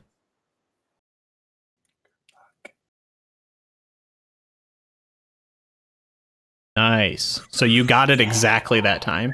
So you rolled exactly a 12. So you hit him, right? You finally seeing that the deer. Yeah, you finally hit Eagle as you right turn. The Dero is invisible and just however you want to narrate it, right? Sideways, just jab with that spear, you got him. So what's the damage for the spear? There's 1d. small damage is 1d6, large is 1d8. So he is medium, so that's 6, right? Yep. Okay, so Small the to D6. medium. Yeah. Any modifiers? No. Well, wait. Oh, sorry. I don't think Nice so, roll. right? Nice roll. Isn't that a Anything- critical boo-boo? It's max No, it's damage. maximum damage. Yeah. That's nice. All right, so- Very nice. Eagle takes 6. It is HP.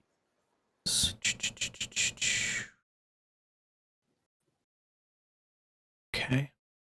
My Sorry, I brother's don't mean senses to are make this a really tingling. small battle. I'm just trying to understand. This is like my third battle. Oh, you're good. Your character right now is having these unexplained pains. Like, I know. I'm like, oh, my brother. somebody's got a voodoo doll. They're just going twisting it, and you're like, Get like a breathing cramp and shit. yeah. You're like, And that's something, hopefully we get to this point, right, Brew? In my head canon, the two of them are not necessarily like great friends, right? I think that they have had good times, they've had bad times. And where I left off with them, right, is Eagle. Eagle and Snorri got here, they did the job, they sold some money, and Eagle's like, all right, fuck off. I got shit I'm doing. Right, and right. it's your call if that's like, oh, he's just joshing with me, or if you're like, fuck you. Like I have very little backstory for them other than like some of their war exploits together. So I'm okay, just yeah. trying to give Goof a hard time. Oh no, for sure. I mean, even if you hate your brother, if somebody tries to kill him, that usually is a problem. Yeah, I can just see this. Goof, killer of Helmet, killer of Snorri's brother, killer of this, killer of that. Yeah, Of all so- families, First time player kills everybody. Right? family slayer. widow/orphan maker. So it's Menace's turn to attack. I know the Dero's new AC. Are you going to try and attack, or are you just going to double down attacking Eagle?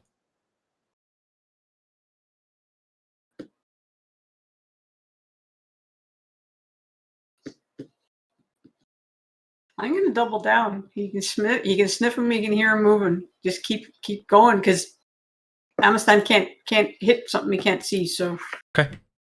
All right, so it has a new AC, so you're going to roll a d20, and you need a 19 or a 20 to hit. You have a 10% chance.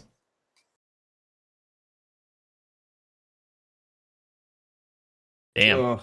So it's close, right? Like, Menace knows where he's looking, but man, he didn't realize how much he relied on his sight to attack. As he jumps and snaps, and we would see like through the the ethereal realm or something, right? Infrared vision, right? We see the deer sort of jump by and dodge that attack. Mm-hmm. So on their turn, yeah, the invisible Oh, I one, did. the invisible one flees. Right? That's just he's gone. He's gone. That's all he does. okay. I will say, if you want, you can make one more attack with Menace. Right? He's not being cautious about his fleeing, but it's the same thing, right? You need a 19 or a 20.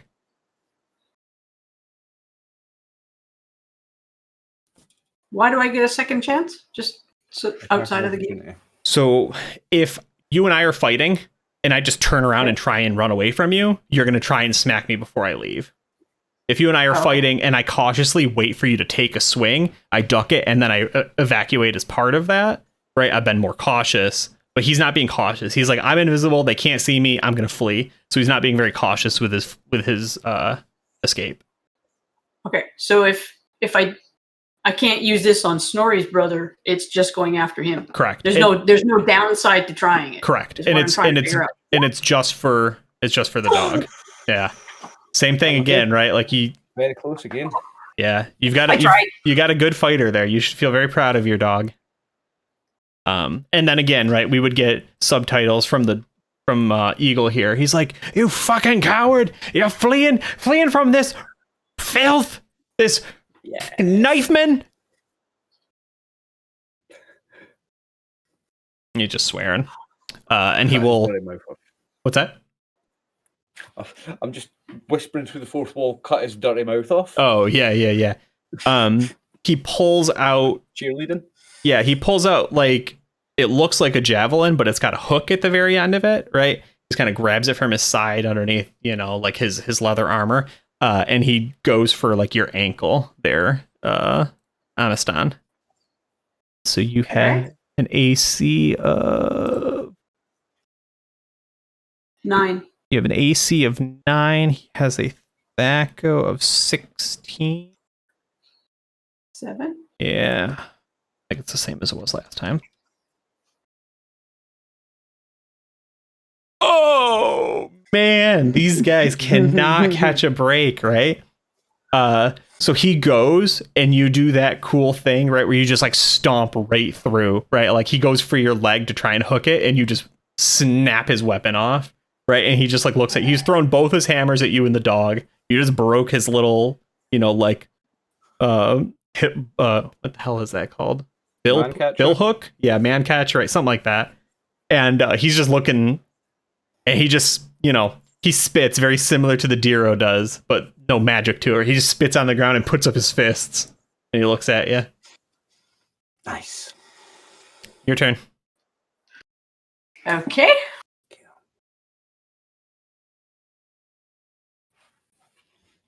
Trying to figure out if there's any benefit to being merciful and trying to get an alliance with this guy.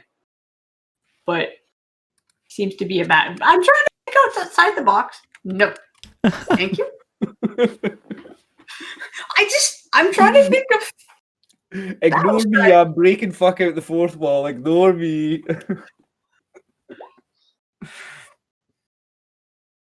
Critical fail. You attacking? Yeah. Okay. Snorri says do it. Kill that brother of mine. Okay, so what I'm attacking again. I mean, I heard he was sniffing around Winifred, so what kind of brother, you know what I mean? You're not going to be that sad if he dies. All right, so C is... Okay, so unfortunately that is not enough, but we'll go ahead and do the same thing again for Menace.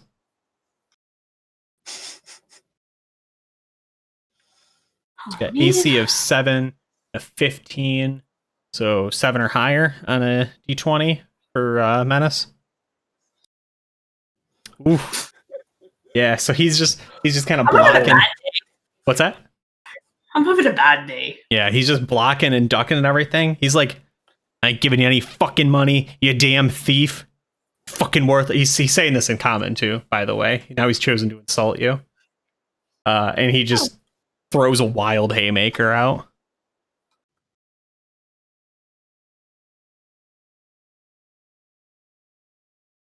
Let's see if it's worth anything. 10. Pretty good hit. Stun. Not enough. Oh, wait, is it? Yeah, so he would have a 19 THAC0 for this, so 10 or higher. So yeah, okay, so he gets it. So he gets 4 points. He does damage. He does 1 point of damage to you. He just pops you right in the side of the head. Yeah, whatever. You insulted me. I'm mad. Yeah, I'll finish him. So whose turn now? Mine? Yeah, yours and the dog.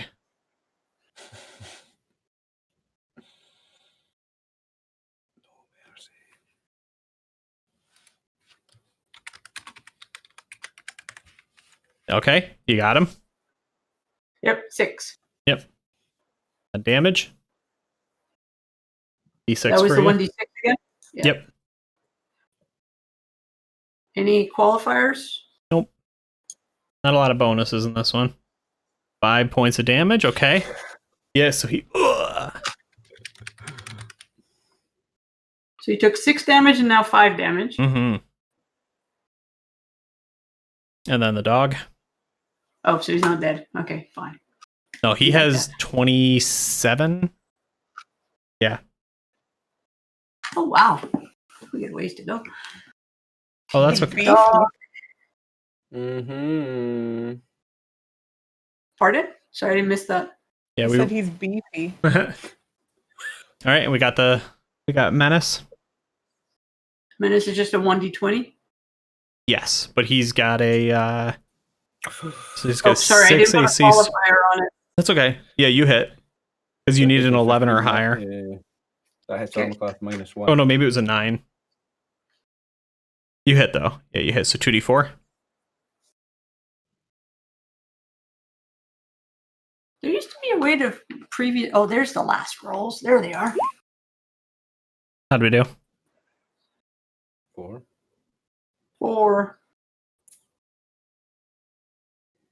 Who the fuck be these people? What? Who the? Yeah. The So- Elven Supreme showed up. Yep, that looks like it. Eh?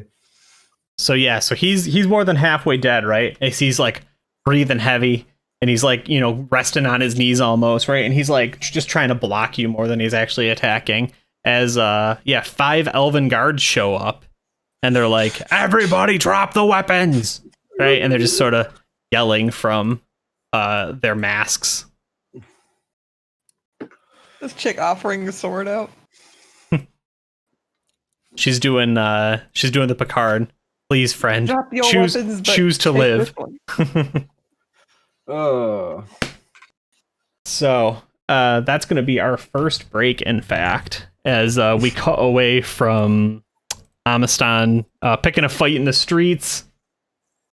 Diro got away, and everyone's getting arrested. Nice. Nice. All right. Yeah. I'm so proud if you got arrested before the first break. That is absolutely a personal best for any of us. Yeah, I mean, technically, Goofin, if you want, you can try and make a run for it, right? They haven't got you flanked or anything, right? They just came rolling down the street. That's what the D4 -1 was how many more rounds before they show up, and it was imminent, right? Because you're fighting under you're street fighting during a curfew, like during an invasion.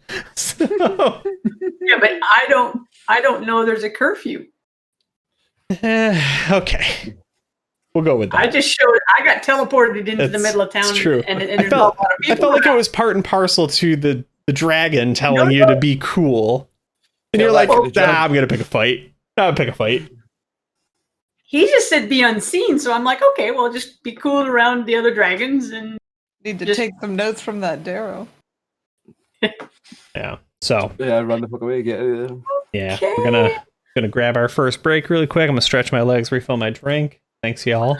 And we will have a gold spear and Snorri filled second half of our night. Oh. Don't you worry. All right. Congratulations, back. Goof. BRB. Congratulations, Goof. I'm so proud. Yeah, I'm gonna be back in a second. as Yeah, it well. was good. It was very good. oh, my. Yeah. You gotta make things happen. You know what I'm saying? I'm still trying to meet whether these other people are going to be squad mates or Yeah, not. they're gonna I be can't- meeting you in prison.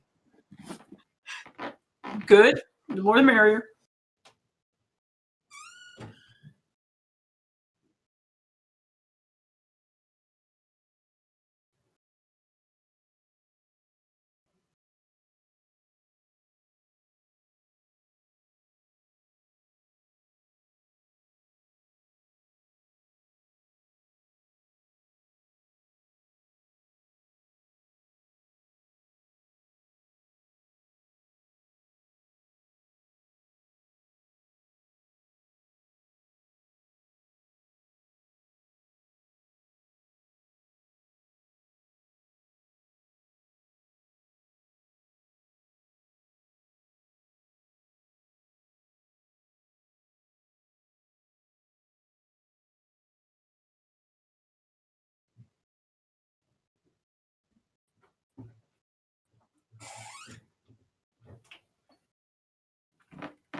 I feel like I am way in over my head. You definitely are.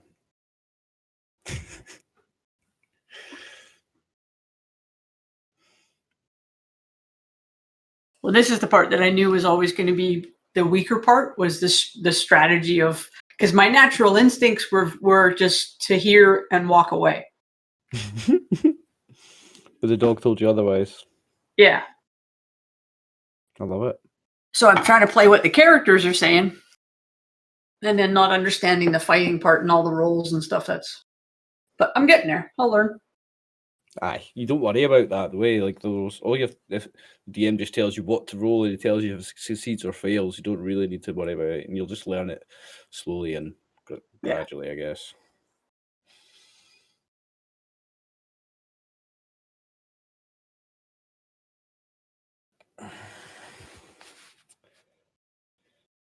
I'm scared to look at chat because I know that they're all like attack.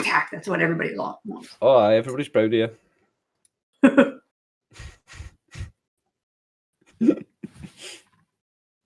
I'm proud of you. Thank you. It was I'm getting inspired. there. Pardon? It was inspired. Oh, trying. I'm just glad you didn't kill them both.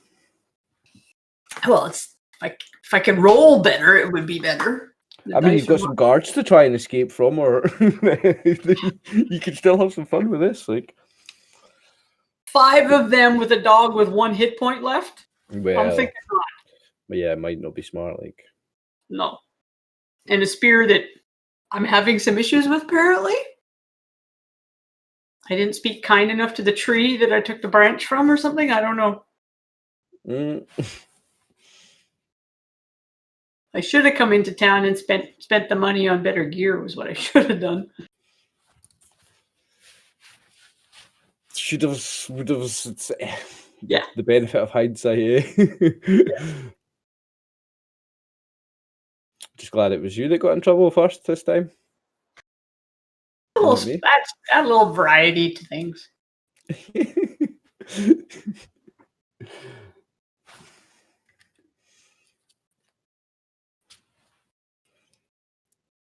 Poor Oliver, he gets a hard time. He's total stupid and makes loads of bad mistakes, gets us trouble.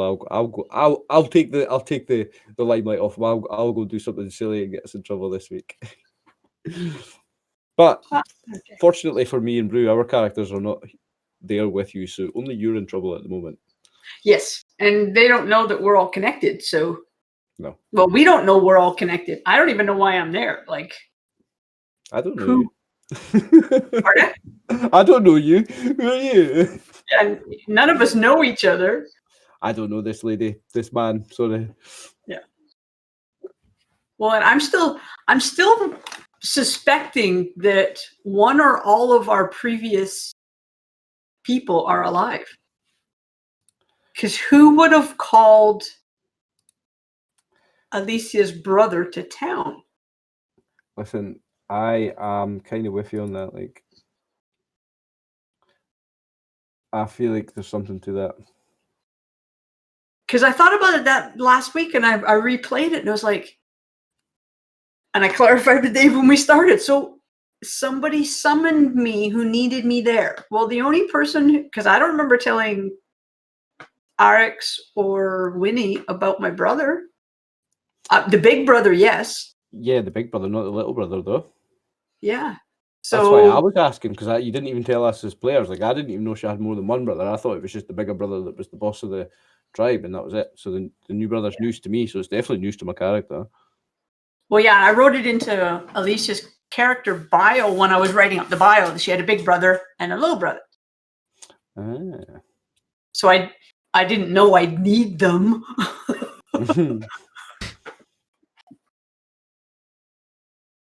It was more for having a brother she liked and a brother that she didn't like.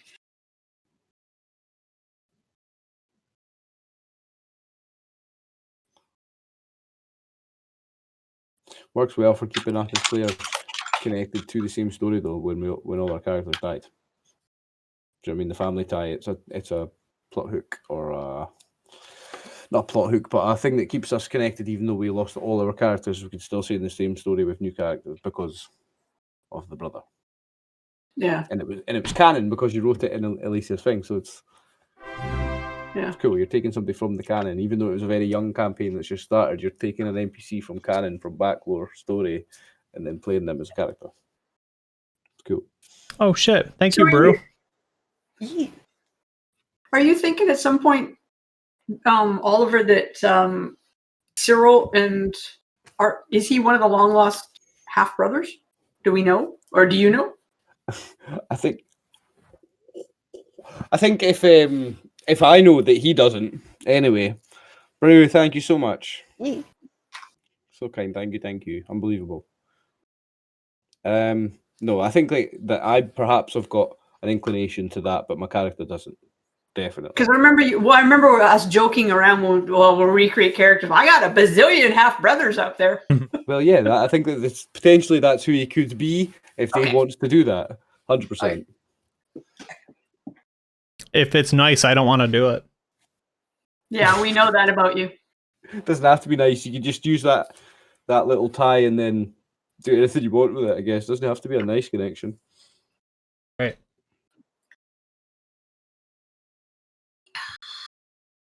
How come you're nice to all the other games that I watched, Dave? All the guy, all your other D&D parties, they don't die. I threw Symbol at 3 level 2 adventurers Oh Jesus! in my other Sunday game. So the actual god, Huh? the actual god. No, Symbol, the 7th level spell, and then I rolled randomly, and it was spell symbol. yeah, and it was death. So it did 10d10. Oh, so you just killed them all. Actually, the dwarven barbarian survived. Jeez. He had because you have to do negative total HP in one shot. So he survived with by 2. But of the two of the 3 died. No. Oh, So all in all, a good day. Mm-hmm. Mm-hmm. Yeah, Yeah. David DM. Yeah, 2 out of 3 ain't bad, you know? So that's at least 5 PCs you've killed this year. There you go. Yeah, how many PCs have I killed this year? It's good going, like. Still February. Yeah, the year's still young, too. Got a death toll count. Actually, you're in my stream, right, bro? Yeah. Do you have a command for this? Oh my god. Non-merciful GM has killed 8 players and 2 henchmen thus far. RIP, Bad Earth, Thaddeus, Eidos, Eliphas, and henchman, Creepy Necromancer, and Fighter. Halbjorn, Yorison, Ilaria, Jerick, Steve Logman, Otto, C2, or He2? G2, yeah. G2, Noel, and Ak. Jesus. And that's So we're still alive then. yeah, that's got to get updated. That hasn't been updated in a year. Oh, no. Yeah, Or we are still alive. I don't see Alex on that list, David. That's true. See, we were speculating on how. I'll spoil it for you. I got to update that. Yeah, I have a kill count command because I am a piece of shit. I've not killed enough player characters in my games. Too nice. All right.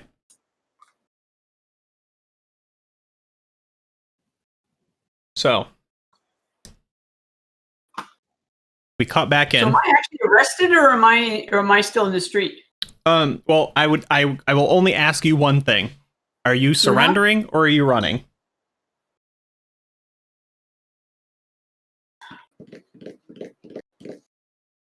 Or I guess the secret third option, are you looking to the dwarf to see what the dwarf's doing?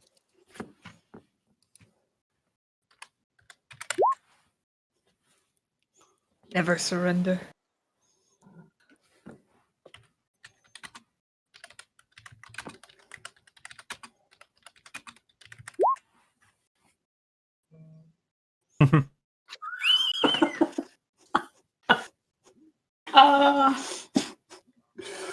Okay, let's do it. You're teaching her the worst habits. Pardon? Oliver's teaching you the worst habits. I'm gonna hop on Murphy, and me and Menace and Murphy are hightailing her for the bush. Right. Yes. Well, we'll see how that goes later then. We pan away from that. As you run, as does the dwarf, incidentally. So proud. Uh-huh. Everybody just scatters. And the elves are like, shit! And arrows go flying in every direction, right? Cops, run! Yeah, pretty much. Yeah, cops run. So we cut back. everyone is inside the Gold Spear's room as Yating is finishing up a spell, and she says, "Yes, it's very clear. I cannot name them yet, but I can feel a pull.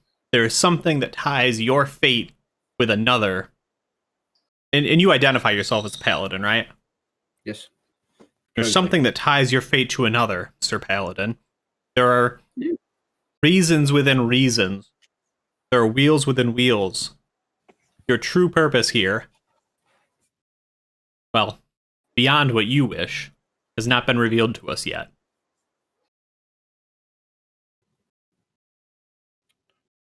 My true purpose here. My true purpose here is not to be determined by you or even by myself, but by the fates themselves. I am a bastion of good and will fight what is evil, and my fate will be what fate makes my fate be. This is our speech ever, but She nods. He believes that his fate is to be conduit of good. Yeah. Conduit of the force of good. He doesn't believe that he's fated to be anywhere by someone else or by any other power or even by the gods that he worships. Really, not even the gods that he worships. No, he is fated. Although he worships a god and prays to a god, and obviously like sub prays to other important gods that are good, his moral alignment, his purpose, everything is about the good evil axis and about good destroying evil. That's again me playing another really stereotypy character, but that's what he's all about. That's even more important than the god that he is ordained to. Okay. Very interesting. Good to know. She nods. I want to do with him anyway. Yeah, she nods and says, "Well, you may not be happy about it, but you are here. And you may have a purpose here, but I think someone else has a purpose for you. It will be interesting to see what you do when it comes time to confront them." And she smiles. Well, if I am here, then that means there is evil to smite, so... And then he looks at her and says, "Unless you want to show me to it, then you must let me get on with looking for that evil that needs to be smited." And then he smiles at her. Yeah. She just kind of, I wouldn't have the foggiest. Our stay here, she gestures towards Snorri. Our stay here has been quite pleasant. The new management, I thought were going to be. I was a little worried at first, but things have worked out. Have they not, Snorri? Ah, yes, they're going quite well, I'd say. And Yating has not a evil bone in her body. She says, "Perhaps a little bit scandalous, though. The gift I have been given."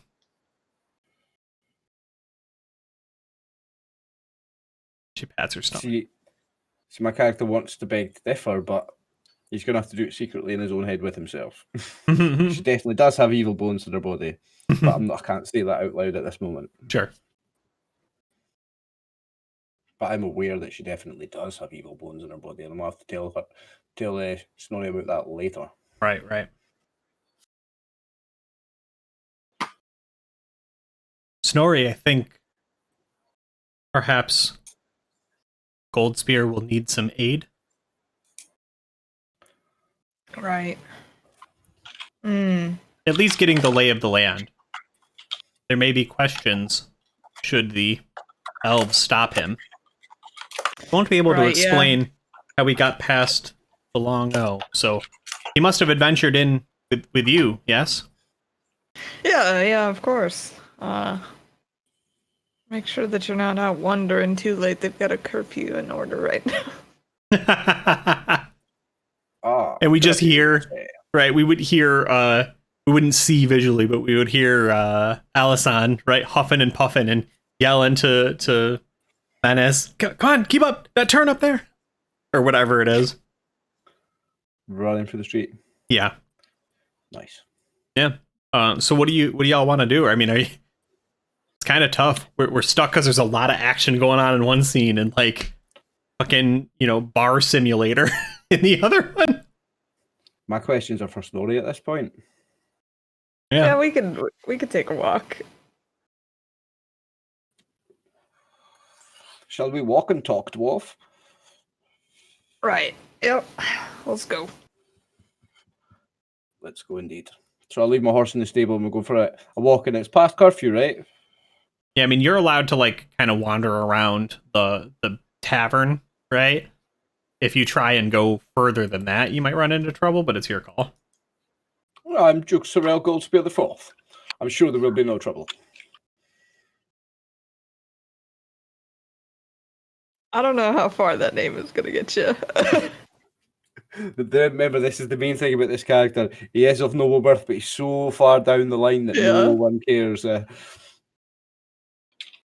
it's kind of a joke, his nobility. So just walking around the tavern, would we happen to hear Amistan at all? Depends on which way they run. It's possible, but I don't think we're quite there yet. So we'll keep with you two right now. Okay, all right. So, Snorri, good dwarf, you are the spouse to be of my quarry. Yeah, something like that. I mean, we hit it off great, we really had this connection. But she had to go do something with her companions and didn't come back. Ah, dwarf, it is beyond my lay-on-hands abilities to cure this hurting heart of yours. We must find your beloved, and we must do so pronto, please. Yeah. Show me the way. Where must we go? What must we do? Who must we speak to? I don't remember if we ever told Snorri where we were going. Probably not, because I just remember telling him to hide or stay in the right. Stay safe. I don't think we hold on. Wasn't he there when the guards came and told and said that we needed to go now? Because they took us somewhere. Right, yeah, he was hiding though, but I don't know that he would know where we went. Yeah. Yeah, I don't. That's what's nice about having the VODs, right? We could go back and watch. At best, I think he's probably aware that you had to pick between a few different choices, right? Like that you knew you were going to go up against Prefect or Lorik, but probably not which house specifically. We had so many. I think best case scenario, he at least knows that we were working for or doing something for or talking to the representatives of the Elven Supreme. Is that right? Primus the representative of Primus, at least. Primus, yeah, Primus and Secundus, the order that is currently in charge. They had sent us, so he perhaps, at best case scenario, is what I'm saying, is he might have seen us speaking to them. So that might be his closest thing to a lead. Yeah, because I know that we did inquire about like the artifact with him a little bit, but didn't get into the nitty gritty yet. No, we didn't tell him where we were going, I'm pretty sure. But he may have seen us talking to the people that sent us there.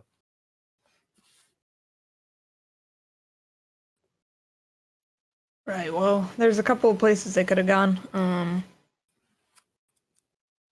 Maybe we can kind of canvass the area. I don't know how far we'll get tonight with the curfew, but... Well, if you think it's safe and sensible to wait until the curfew does not restrict our movements, then we shall, but urgency is urgency, and... I mean, what's the harm? We can start walking, at least, we can maybe get somewhere, and at the most they'll probably just tell us to go back into shelter. Of course, for we are just getting some fresh air after all. Right. A nice stroll, a nice walk, and if someone tells us to return to our lodgings, then we return to our lodgings, and we cause no trouble. Exactly. Okay, so we're going out for a walk. Okay. Well, I am going to, unfortunately, then cut the camera back to Amistan. So, Amistan, would you continue trying to run towards where you had been led to believe there was shelter? Right, you've got the name 12 Golden Geese. It's on another island, so you're gonna have to sneak onto a boat or start swimming. So these guys are in a different island than I am? Mm-hmm. But right now you've got guards on your tail, so it's like, well, shit. Well, I'm not sure they can keep up with me on horseback and a dog. See?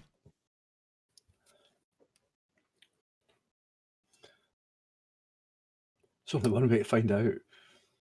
Yeah, I just want to see what your plan is. Well, I don't know anything of the lay of the land. I know there's 5 people there. Would I know that they are guards? They told me to drop my weapons, but you can suss that out. Yeah, I think that's fairly obvious. Okay. Would I know the islands are related? That the people on one island are related or affiliated with people on the other island? I don't think so. I don't think you know much of anything about this place, right? Okay. Then I'm going to keep going towards the second island. How far are the islands apart? Dogs can swim, horses can swim. I have swimming. Yeah, you can swim it. You just might not necessarily want to. Yeah, okay. no, I know. So probably the alligator's friend in there. Yeah, so we're gonna go into an extended test. We're gonna put up 3 clocks. So here are 3 clocks.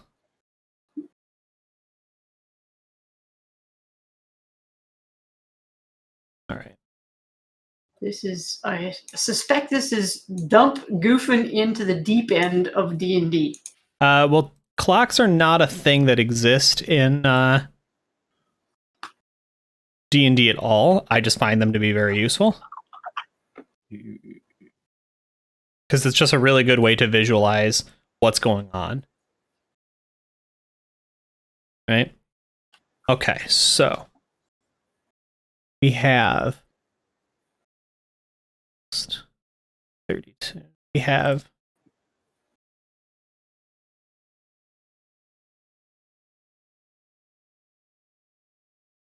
I'm looking at this through the other streams, by the way, because you've not changed my map, but you've changed yours and Bruce.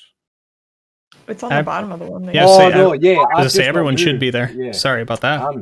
I'm so stupid. I just hadn't moved. You're good. I just had to scroll down. I happen to have it small enough that they appeared. Yeah, I apologize. That was me just idiocy for me. No, you're good. You're good. I just scrolled down, and if you weren't watching, you know what I mean. It looked like a new screen. Okay, so the elves catch someone. Okay, so elves catch someone. And I apologize. Yeah, because it just says Goofin.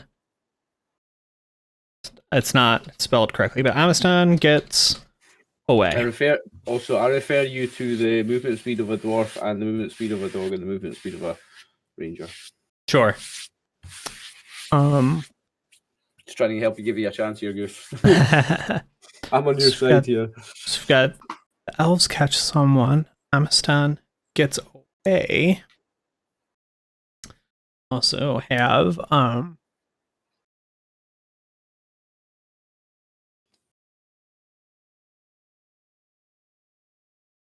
they know who you are. So the danger here is you might get away, but they might know who you are, right? They might be able to still come down and track you.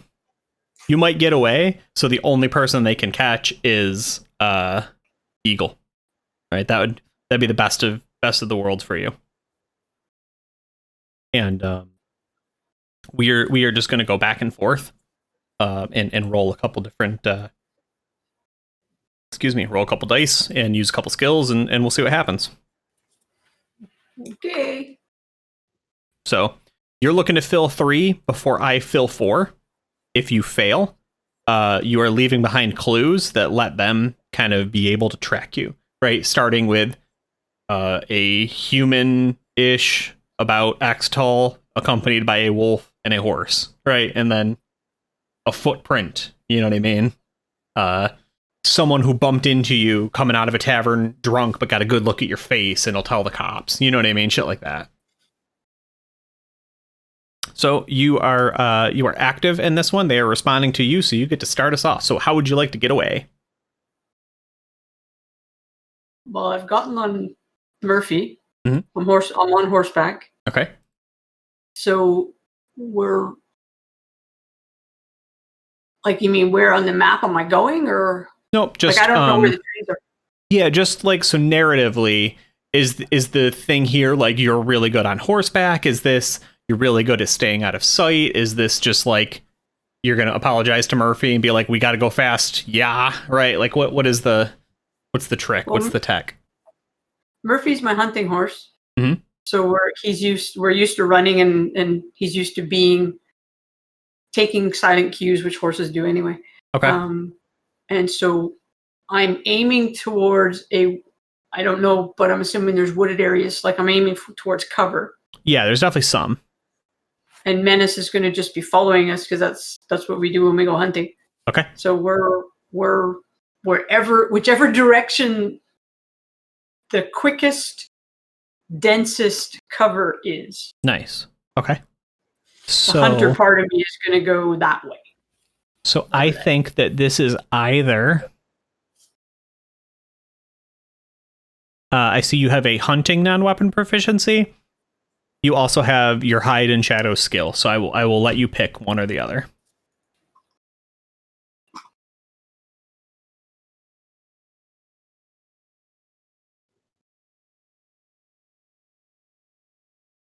I'm going to say hide in shadows. Okay. So you can just go ahead and click that. If it asks you for a bonus, you are getting a plus 15 right now. And if it doesn't, we will just modify it. Okay, I click on it. Come on. Oh, there we go. We see this. I think this goes to DM only, so this won't show up in Roll20 for me. I think. Oh, well, we'll say it out loud. 15. Yep. Because it's dark.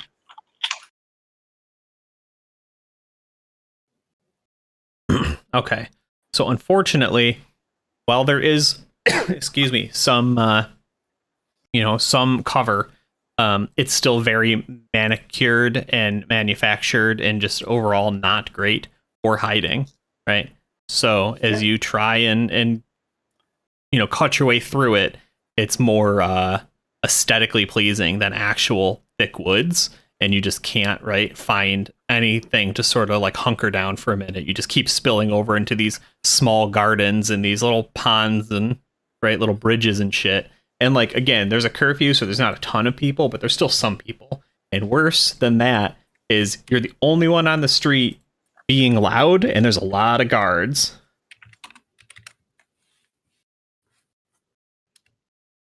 Yeah, so to explain the 15, right? A 20% chance on a D100 is like, what, 1 in 5? Whereas if she had rolled her non-weapon proficiency hunting, she'd probably be closer to like a 50-50. So the disparity between those two just seemed way too high for me.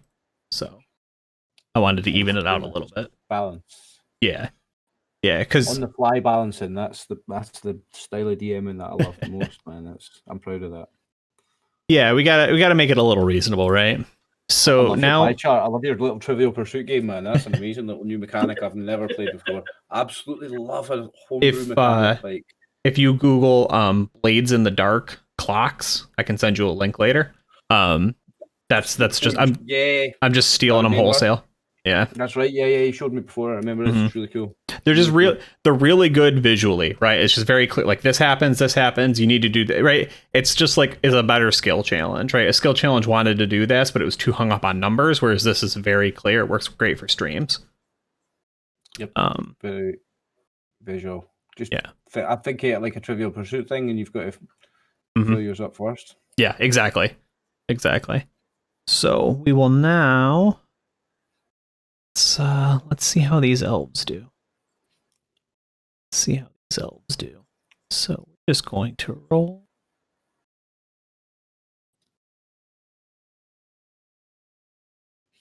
So you're taking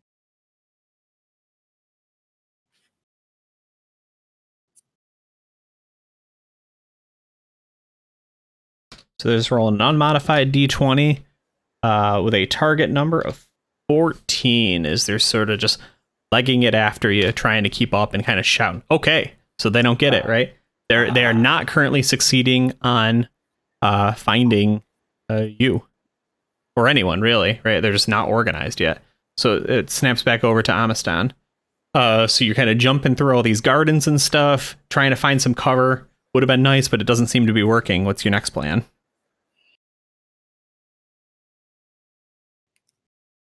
Are there any stables or anything like that that I could dive into? Absolutely. This is getting like Grand Theft Auto. You're gonna repaint your car and everything. I need a garage for the car. Repaints the horse.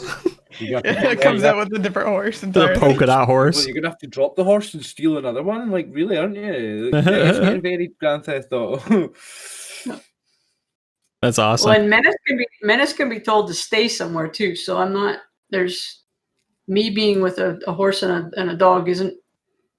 He can go off and hunker down and hide and come back later. Like that's part of hunting. Is we separate. So right. But yeah, somewhere around. What do I roll? Is your goal like, will you just stay there and hide, or is this just looking to kind of keep your horse safe for a little while? All of the above. I don't know yet. I'm just being chased by these guys that I don't know. I don't know why. I just know I'm in trouble. I've just landed. The horse doesn't know where anything is. So I think I like this as here. This is once again balancing on the fly, right? I think this is a charisma check to keep not only the horses from getting spooked, but whoever is kind of in charge of keeping a hold of them at night, right? But here's the kicker: you have a lot of money. So you can make this very easy depending on how much money you want to throw at this guy, right? Because somebody comes in and you're like in a panic sweat, you're bleeding, right? You've got a dire wolf that looks terrifying. He can hear even if they're not hot on your heels, right? The guards are yelling all over the place. It's the middle of a lockdown. You look very guilty, but also you have a lot of money, and that's like the greatest superpower in the world. What's Menace's response to that person? Are they threatened by them? Like he didn't like the dwarves. Yeah. What's his response to this guy? I mean, this is a guy that looks more scared of you than anything else, and just kind of like looks, he does that thing where he's like, I hear guards and I can just not be part of this situation anymore if I just yell, right? And then Menace gives, him a look and he's like, I'm just afraid of everything right now. I didn't sign up for this. He just looks like an innocent commoner. Okay, Amistan looks at him and says, I need your help. Will you help me? I have some money I can give you. Will you help me? It's like, I can't do anything illegal. I need this job. What's your job? I sit here at night, make sure the horses don't get trouble. That's okay. Well, my horse will just be in the stable. You won't get in trouble. Okay. Did your horse commit a crime, perhaps? No, he didn't do anything. Oh, good. That's very good. Can't have any criminal horses in here. Nope. So I can take his saddle off, put everything down, take his bridle off, just so he's in the stall with looking like the other horses. That's okay. Yes, it'll be the stabling fee, and then we'll have to sign a couple things so you can come back and pick him up later. Okay. And how much would you like in addition as a gift? Right, like the guards are getting closer, right? And now we find out the truth of this man. Is he a good person? Right? Will he help out someone in need? Does he say fuck the police? I hope so. Or does he smell some profit to be made? So the higher he rolls, the more decent of a person he is. The lower he rolls, the more he wants money. The fuck out of here with these damn 12s. I think that he kind of swallows hard and he says, well, I can lose some of these names and not ask any questions and not see anything for 50 gold. Sounds wonderful. Thank you very much for your help. Right. And in his head, he's like, should ask for more, idiot. Yep. But he's a little more moral than he is greedy. So he nods. He says, okay, come back in a few days and your horse is safe. Yep. Safe horse. Thank you very much. And your name is? The Bert. I'm Bert. Bert. Nice to meet you, Bert. Yes. Uh-oh. All right. So Amazon takes the saddle off. Everything makes Murphy look like he belongs there. Yeah, a normal horse. So we'll just a normal horse that's out running around. So it'll be 75 gold total, and they'll keep your horse there for a week. Should you like feed, water, etc. Right, 25 for the normal fee, 50 he asked for, and you've filled out one slice of your pie of you getting away, because now you're a normal, innocent-looking person walking around, not fleeing on horseback through the middle of the city. Although the question is, where is Menace?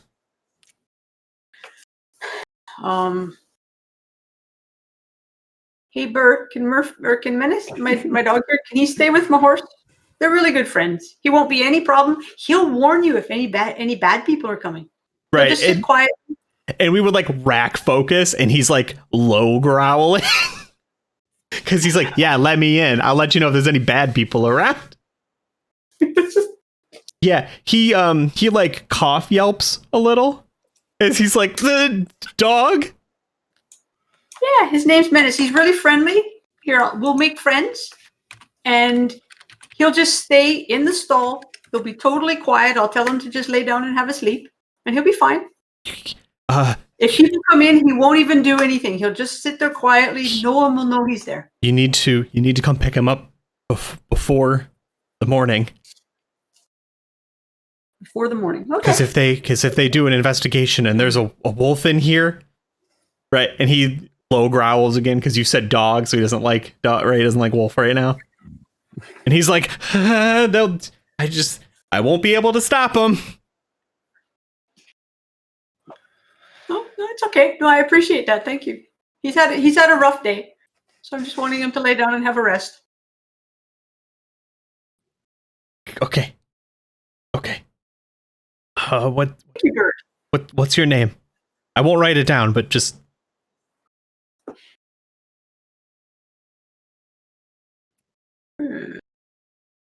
Goofing, I'm just gonna let you know. Oh, okay. Because if you had said Ernie, I would have fucking lost my shit. I'd have lost my fucking mind. I was tempted. I would make up a name which have to be Ernie. Oh man, it would have been fucking funny, right? Like Ernie. Okay, you give him your real name though. Yeah. Okay. I'll be honest with him. Yeah, that's fine. Okay. Maybe yeah. Stupid, but I'll be honest. Yeah, he nods, and you run out the door or whatever, head down the street. Oh man. Okay, so they will try something as well. So, just trying to like hoof it. They seem to have lost you, so they're gonna go for like a grid search, and you can hear them, right? They're organizing themselves out and around, right? You can hear all these calls and stuff, and all this different sort of commotion. So we're looking for a 13 or higher. Is there sort of just, oh man, they can't fucking get it together tonight. I don't know what it is, but yeah, they and if you want, right, and if you want, you can really like twist that knife, right? Because they you can like narratively, if you want, you just like walking right past them, right, and they don't even think twice about it. They're so focused on. So am I still making my way to the boat to get to the other island? Yeah. So yeah, it goes back to you. What's your plan now?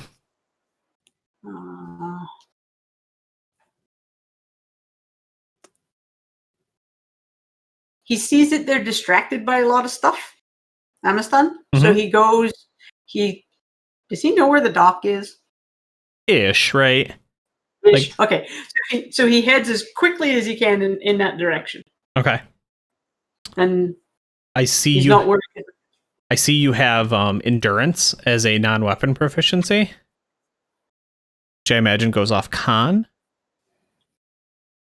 So if you want to just roll a con saving throw, which you're very good at, right? To just like sort of hoof it, right? Just kind of stay the path, force march, and get out of here.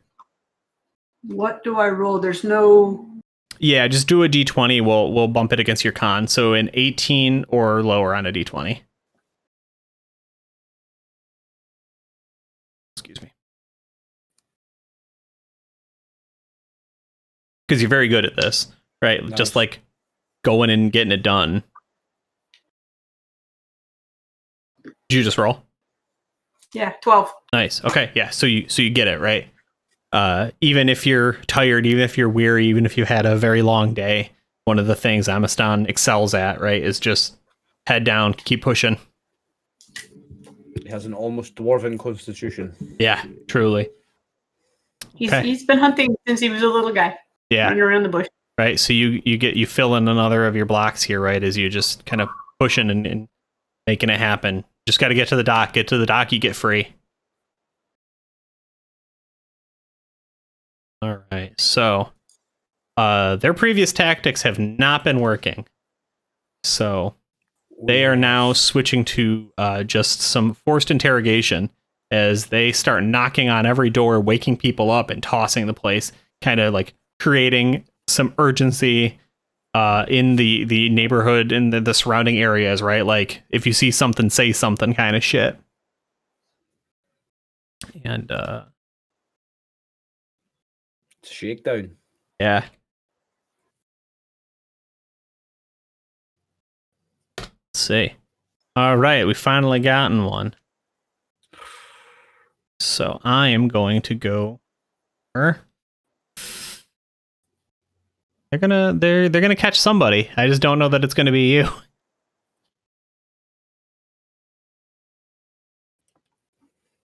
Eagle's badly wounded. He's leaving a blood trail. Exactly. And moves half the rate of Amistan. Right. Yeah.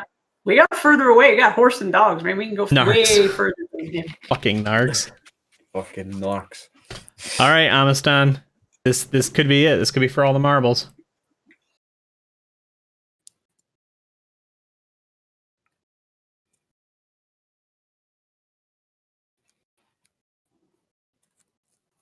You got one last thing. And I suppose I would be remiss if I didn't point out, you do still have the superpower of just a lot of money. If you just want to walk up to that dock, throw a stupid amount of money down and be like, I'd like to leave. A boat, please. Yeah, right. And they're just like, okay, that's enough money for me to say yes. That's what money's for, like. So I'm at the dock then. Okay, I wasn't sure where I was. Yeah, so the way this is done is that narratively we're kind of snapping back and forth across a lot of different situations, right? Like when we kind of enter a skill challenge, you could literally say like the thing that could happen is like I want a melee, right? Like I'm moving and one of the guards just happens to walk in my way. I'm hiding in cover. I wait till his back is turned. I jumped out and club him to get by, right? It's really however you want to frame the situation. Conversely, you could also say, you know, I've made it. I'm finally there. But an ornery, dock worker, right, is the thing that's keeping me from escaping. I'm going to bribe him. When we do a skill challenge, I'm just going to ask you, like, what skill do you want to use and how are you using it? So there's a lot of narrative control. Does that make sense? Okay. No, that makes sense. Thank you. Yeah. So I've found a dude with a boat, in other words. Yeah, if that's what you would like, right? Like if you just want to straight throw money at the problem, you have enough money that you can do that. Conversely, if you want to like gamble a little on your skills, you could be like, oh, there's two guards waiting at the dock's edge because they know that's where I'm trying to go, or it's one of the places I could go. I want to take both of them out before anyone notices, right? Or whatever it is. If you were RX, you could be like, I put on my disguise kit, right, and I just walk right past them because whatever skill you think is going to be most effective. Probably right now, money. Yeah. I mean, the money's an easy one because it's just it's always the right shape. Yeah. Well, so what I do is I'd walk up to the guy and I go, "How much for a boat to the what island am I going to? I need to go." I don't want to tell them where I'm going. Yeah, they would have some name for him. I don't know what it is. I never really cared about the world building in that way. But he would Yeah, just, no, I just don't want to tell him where exactly I'm heading. yeah, and he would just sort of kind of lazily look up. He says, "Well, since the curfew, we can only operate at 8, 10, noon, 2, 4, and 6. So you're gonna have to wait till tomorrow. I'm sorry."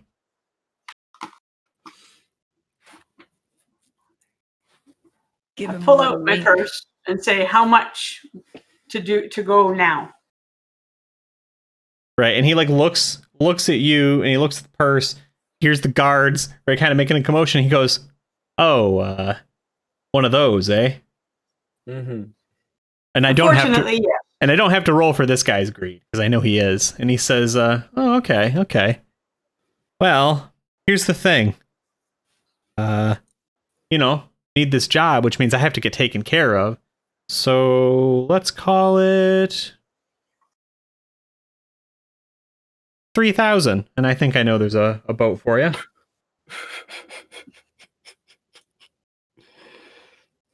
Done. And he looks at you, and similar to the last guy, he goes, "Damn, I should have asked for more." How much money? And I am subtracting this off my sheet, by the way. I'm Yeah. being honest about it. Yeah, so you pull out several gold bars, clunk, clunk, clunk, right?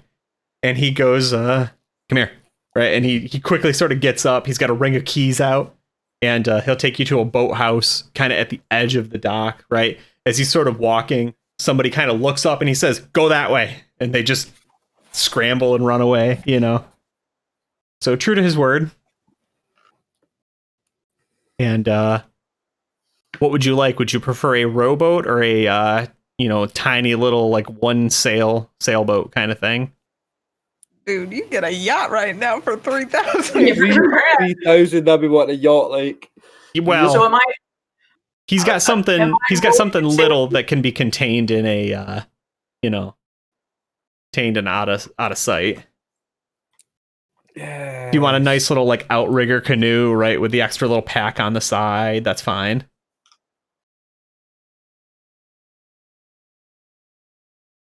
So I'm the one who's also manning this boat. Yeah. Correct. I mean, unless you want him to take you. Like you paid him enough. He doesn't mind. For 3,000? You better be cooking our meals and that. Yeah, pop those champagne open. Get some wakeboarding in. Yeah. What's the wind condition like with the sails? Hold on. Let's see. I'm just thinking rowing is consistent. Wind isn't. Well, we decided it was raining earlier. So there was a storm somewhere not too far away. You said it was coming down in sheets of rain. That means wind. Yeah. But it could not. It could be an unfavorable wind, though. I don't know a lot about sailing, but I'm I assuming mean, you could can't always go in just the- pull up the sail and row it too, I would think. The wind force is considered moderate, 16 miles per hour or 25 kph, with a 50% chance of extinguishing candles, torches, and similar unprotected flames. Okay. Let's take the sailboat because it also has oars. I like you have to have a backup plan. Yeah. Mhm. All right. Yeah, so he gives you, a little, low profile, right? Angled sort of one And he's coming sailboat. with me, right? If you would like him to, he will. He's not necessarily offering, but you paid him a decent amount. For 3,000, you're coming with me, bud. Okay. He's You know where you're going, and you know where the dock is, and how we can land safely without being seen. Yeah, he goes, "Okay, where do you want to go?" Because you I'm didn't gonna tell go to him the that island. initial. Yeah, you didn't tell him the initial location at first. I can see the island I want to go to, right? Mhm. I want to go to that island. Okay. Yeah, and I don't know. I've never been on a sailboat. I've been on boats, but not sailboats. Is he right, or whatever, ties some shit off, I guess, and off they go. Puts the sail in the right direction for the wind. Yeah. It's the little rudder steers. Yeah. Nothing about sailing. And you slip away into the night. Amistan gets away. Yes. We'll Well done. do one more roll for the guards. Let's see. Okay. Well, they're on their way to catching someone. Oh. I'm not sure if they'll catch Eagle though. They did not These have. bitches are gonna show up and arrest me. Do you look like your brother? I don't know. Oh, Eagle will totally rat Snorri out, like 100%. He's like, no, it's not me, it's my brother. You fucking bastard! Oh, he's been a thief as long as I've known him. Yeah, you just don't tell him he's your partner in crime. Right, exactly. Right, so later on in the game, we're going to get to murder your brother, Brew. That'll be fun. Oh, man. Yeah, so I will say we'll cut back quickly to Snorri and Goldspear. Did you have any other things you wanted to cover, or do you want to just be like the timing was such that Goldspear arrived on the island, teleported an hour later than Amistan did, so Amistan can have all of that nonsense happen, and then you both sort of collide into each other. Yeah. We see that's all happening just as we've met then. Yeah. And we're just met and just having our first discussion about we're going to go for a walk. And then here we are.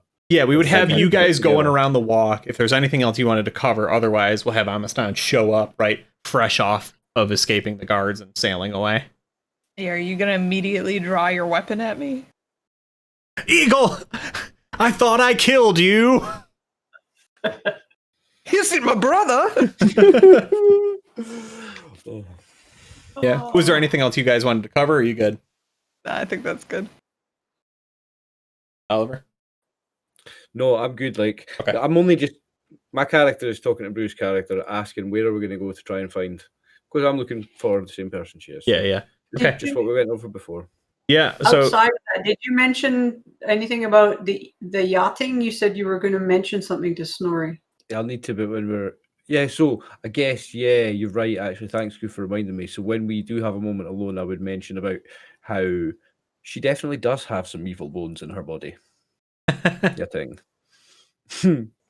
Because She's got a bastard child in her womb. I mean, I'm not saying nothing. I'm not saying nothing because it's fourth wall there, but don't call my child a bastard, bitch.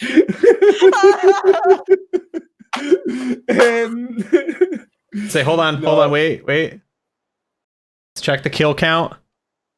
Oh no! Oh, okay. Still no RX. Still no RX. Okay. Still no RX. Could go either way. We'll see. This is not a bastard orphan child yet. Jeez. Would Snorri have known that RX was the dad? I don't know. It's a thing in my head. I was going to check with Oliver a little while later, and then we jumped ahead like 6 months or whatever, and I was just like, fuck it, that happened. Like, The thing is, the way I was playing Arix, and he had an 18 charisma, just like myself in real life, the way I was playing him is that any pregnant woman around, he could potentially be the father. There could be a room full of pregnant women, he could potentially be the father. That's the kind of guy. yeah, because didn't you crit on both sisters? For your giving them the eyes, the smoldering eye. Right, to be crude for a second, he banged both sisters. He definitely did, because I rolled, like, when I was like chatting them up, you made me roll, and I rolled a critical 20 both times on both sisters. Yeah. And I slept with Yating before we found out how evil she was. The first time we found out how evil she was. Yes. That was very smart on my part. Not very smart on the last character's mind's part, but that was that character. It is what it is. Yeah, so I guess in response to you saying that she's evil, Snorri would probably just, indicate that she'd had a hard time because the father of her unborn child went missing alongside Winnie. Oh. Right, so I guess his response is, a companion, you say? A companion of your spouse-to-be is the father-to-be of the child-to-be of the mother-to-be. Yeah, sounds about right. And then Amistan shows up and says, to be or not to be? Yeah, that is the question. Apparently it is to be. The plot thickens. Right, yeah. I mean, she's just had a hard time, Yes. Yeah, of course. It's hard to be a single mother on your own. We must. So he was a companion of your spouse to be. So if we locate your spouse to be, perhaps we will locate the missing father of this child, and we can do another great deed here, and this woman won't seem so inherently evil. Right. I mean, I think that she's more, maybe not evil, but misunderstood right now because her lover has been missing. Just like my Winnie has been missing. I understand that there are affairs of the heart involved here, dwarf, but please listen to me. I specifically cast a spell on this woman, and she is inherently evil, not misunderstood. I did not cast detect misunderstoodness. I cast detect evil, and she very much is evil. Well, Is Amazon hearing this, or is he nowhere around? Yeah, I think you're about to show up. Okay. yeah, I wouldn't know anything about her being evil. She's only ever been kind to me, so. It's usually the way with the most evil ones. They are sneaky and devious. Oh. It's how they start their devious, cunning, evil plans. They infiltrate and they befriend and they backstab. And yes, she is an evil woman.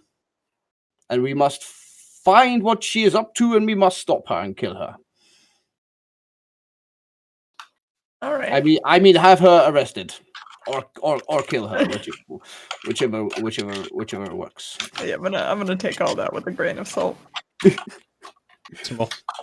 Like I say, he's Crusader against evil, and he casts detect evil on this woman, and she definitely is it. But for now, he has to put that aside. He just wanted you to know, but he has to put it aside. We have more pressing matters, like Right. Yeah. where is your wife to be? So, Amistan, you have arrived. Yep.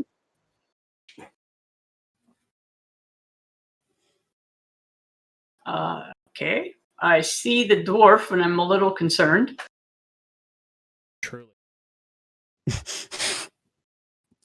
This is so mean right now. I didn't do shit to you. Amistad just kills dwarfs on sight. It attacks dwarfs on Oh, sight.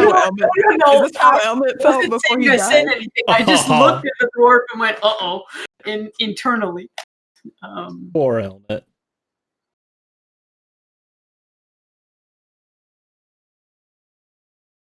Would we? I guess.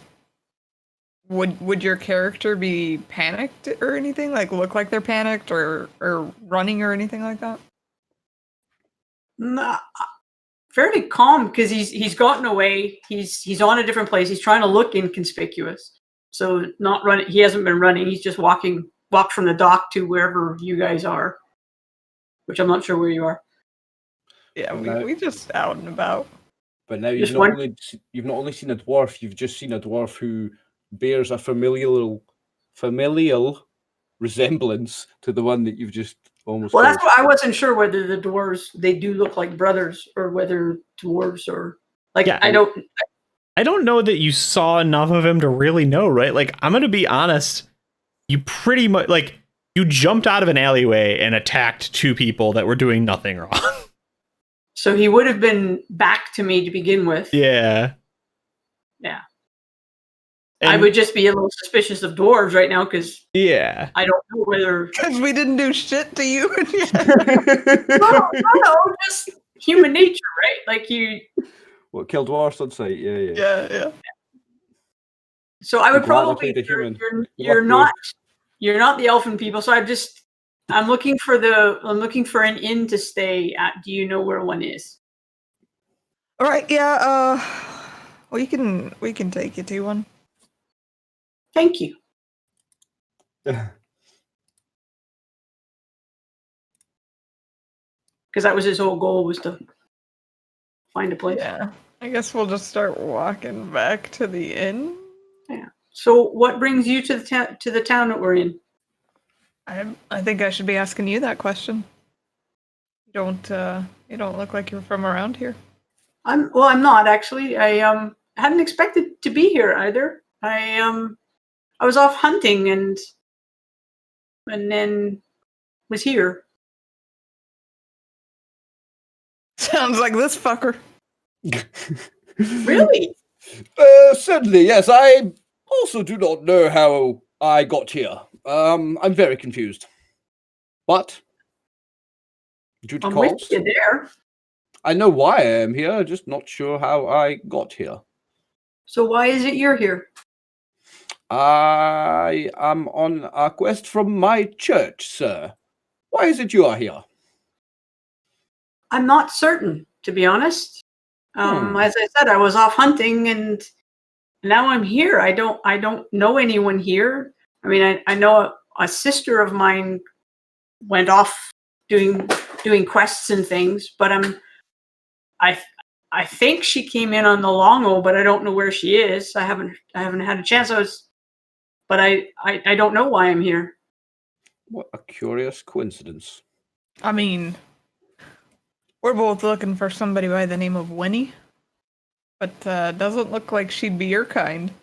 No. Maybe she was. I don't know. I don't know. Winnie, good sir, Winnie was a dwarf, like my friend here. A female one. In fact, she was the wife-to-be of my friend here. Do you know anything of the dwarf Winifred? Winifred the Noble. No, Winifred the Humble. That was the one. No, my sister's name was I'm the Alicia. noble one. Oh! I think Alicia, you say? Yeah, she would have had a pony and a dark black, like a black wolf. Good old Morgan and Maverick. Yes. Yeah, Right, and who would like to roll for the fate for Morgan? Who's gonna roll the D3? Probably your... Like, gonna- if nobody your wants duty. to do it, I'll step Yeah, up. who's gonna roll the D3? You go, Oliver. I don't have Right. the fate of killing my horse or Okay. my pony. I'm trying to be noble and chivalrous as a paladin here. If nobody wants to do it, Yeah. I'll go ahead and do All right, it. so We got Oliver. 1d3. Yeah, so hold on. One. Sold. 2. Missing. 3. Safe. Sold, missing, safe. Right. Oh. The new owners, those fuckers, sold him. Or her. Thank God Amiston has a shit ton of money. I can get you a ladder, Snorri. I don't know if there's a ladder there, but there is. Man. Fucking the hits start coming and they don't stop coming.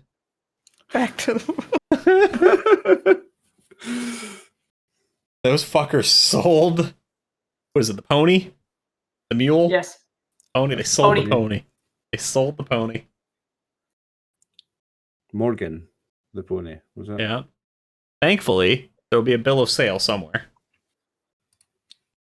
I mean, at this point, because she said that to Snorri, and Snorri recognised the dog and the horse's name, Duke Sorrel is going to go, "Oh, you know her!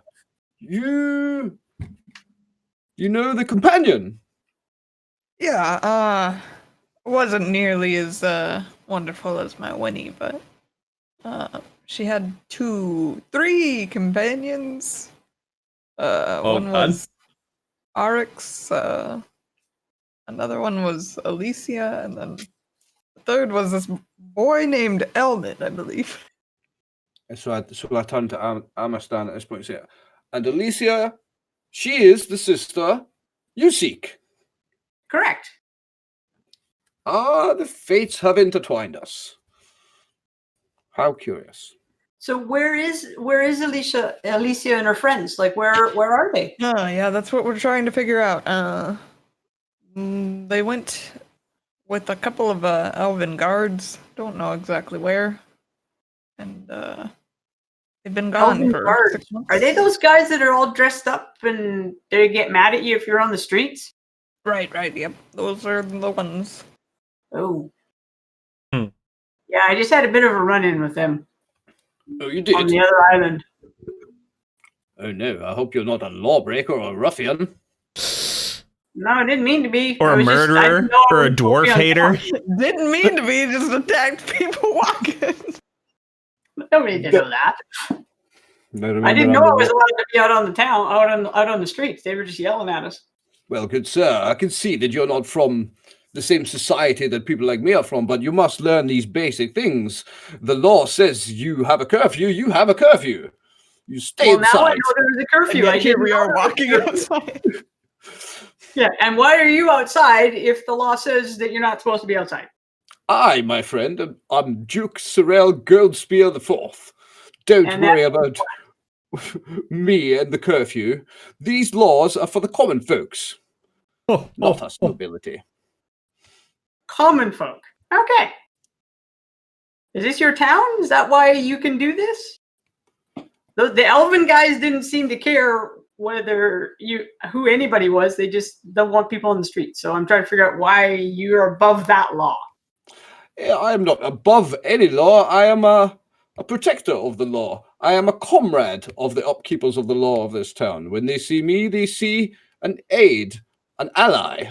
That's why I walk these streets beyond curfew. Don't worry about me. But you're not even from around here. Yeah. Yeah, but You he's- just said you didn't know how you got here, and now you're. Yeah. But out of character, he's completely above his. He's above his station. He thinks he's Yeah. Yeah, immune no, to I law because he thinks that his class, being in the upper class, the noble class, he thinks that makes him above small laws like curfews and stuff. Interesting. Well, we'll see how that goes down. I guess we're gonna go back to the tavern for the night, though, and can continue our search in the morning. I guess above the law would be a wrong way to say it.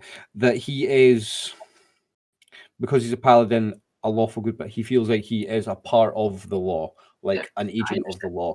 An agent of the law, yeah. So that's, what I mean.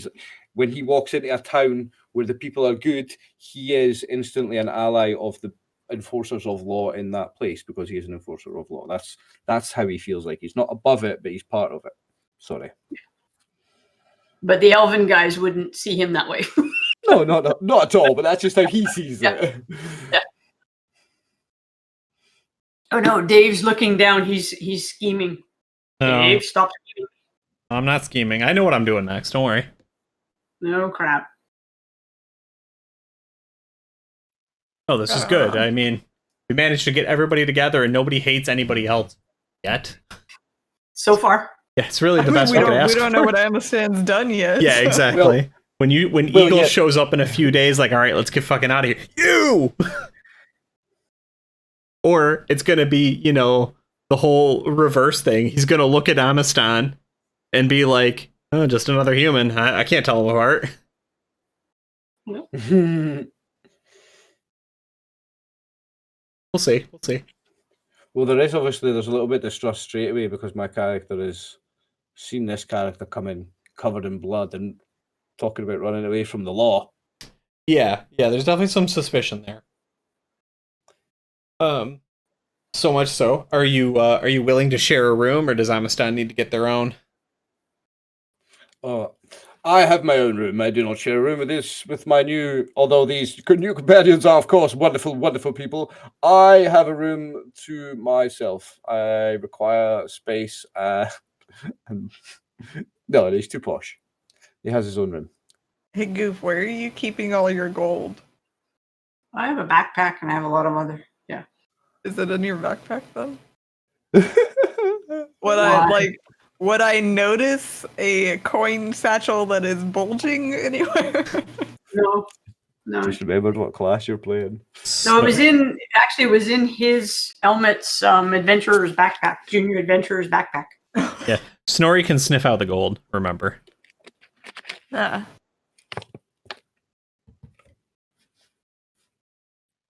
So, if you're running from the law, it's gonna cost you a little bit more to keep you hidden here. What, you're involved with the tavern? Ah, yes, I am. Yes. My good friend Yating runs it. Lying through your teeth.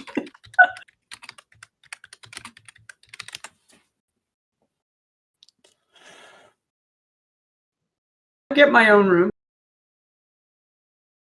Right. I don't want to intrude on anybody's space. I mean, I just don't want to bring any unwanted attention to, the tavern, especially because my friend runs it. So in order to keep it on the secretive side, you know what I'm saying? You could have none of that money left. I'd say only like 10 gold. 10 gold will do ya. All right. Good deal. I appreciate it. This is me just Ryan, the player, getting excited about this in the background, by the way, because my character is having nothing to do with this. He's a paladin and doesn't like any of these kind of roguish dealings. You do this And behind then- my back. In my head, I'm like, fuck, I should have asked for more.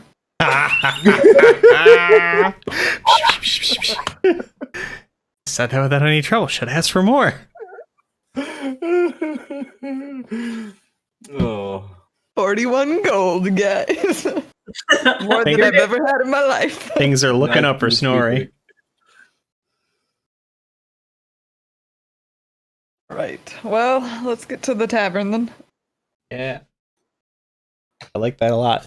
So the question I have is, it seems like the party is pretty united on wanting to like chase down, what happened to Winnie, right? That seems to be like the most unified goal. Mm-hmm. And then obviously, Amistan, you need to get back there. Is your intention to get back tomorrow to pick up Menace and Morgan? Yep. Okay. And then try and chase down the other one there. Can't think of the pony's name. Or was the pony Morgan? And I mixed it The up. pony was Morgan got sold. Yeah, Morgan got sold. What was your other horse's name then? Morgan? Or, no, Murphy's my current horse, and Morgan was the previous horse. I need a Yeah, they're all flowchart. M's. I did it on purpose. Yeah, it's confusing.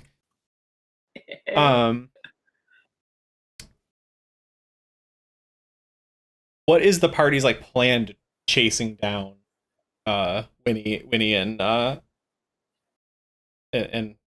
party member? I think tracking down the last known whereabouts and seeing, if we have any sightings or any hearsay about what might have happened and things like that. Okay. Yeah, it'll be a little. It could definitely be a little tricky just because it was coming from the guards, but there's probably still some chatter going on around it, right? Because it didn't go well, so some rumors and some questions kind of swirling around.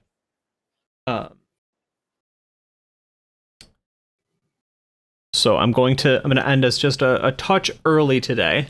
Does anyone have a final scene that they want? Right, like we see the paladin in like quiet reflection or prayer, right? Do we see Snorri bringing the hot gossip back to Yiting, right? Like, hey, we better watch out for this paladin. He's got some questions about you, right?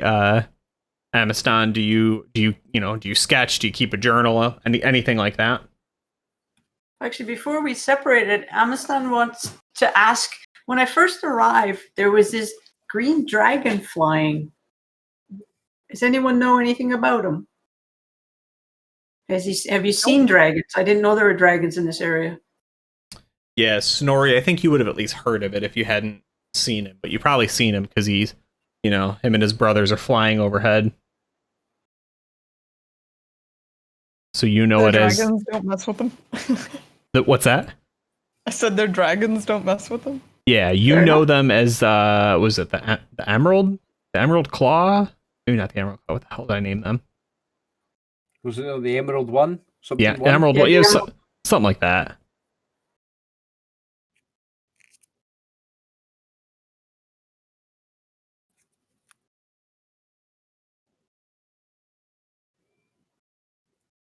No, I can't find it. I'm only finding your Emerald Seekers stuff.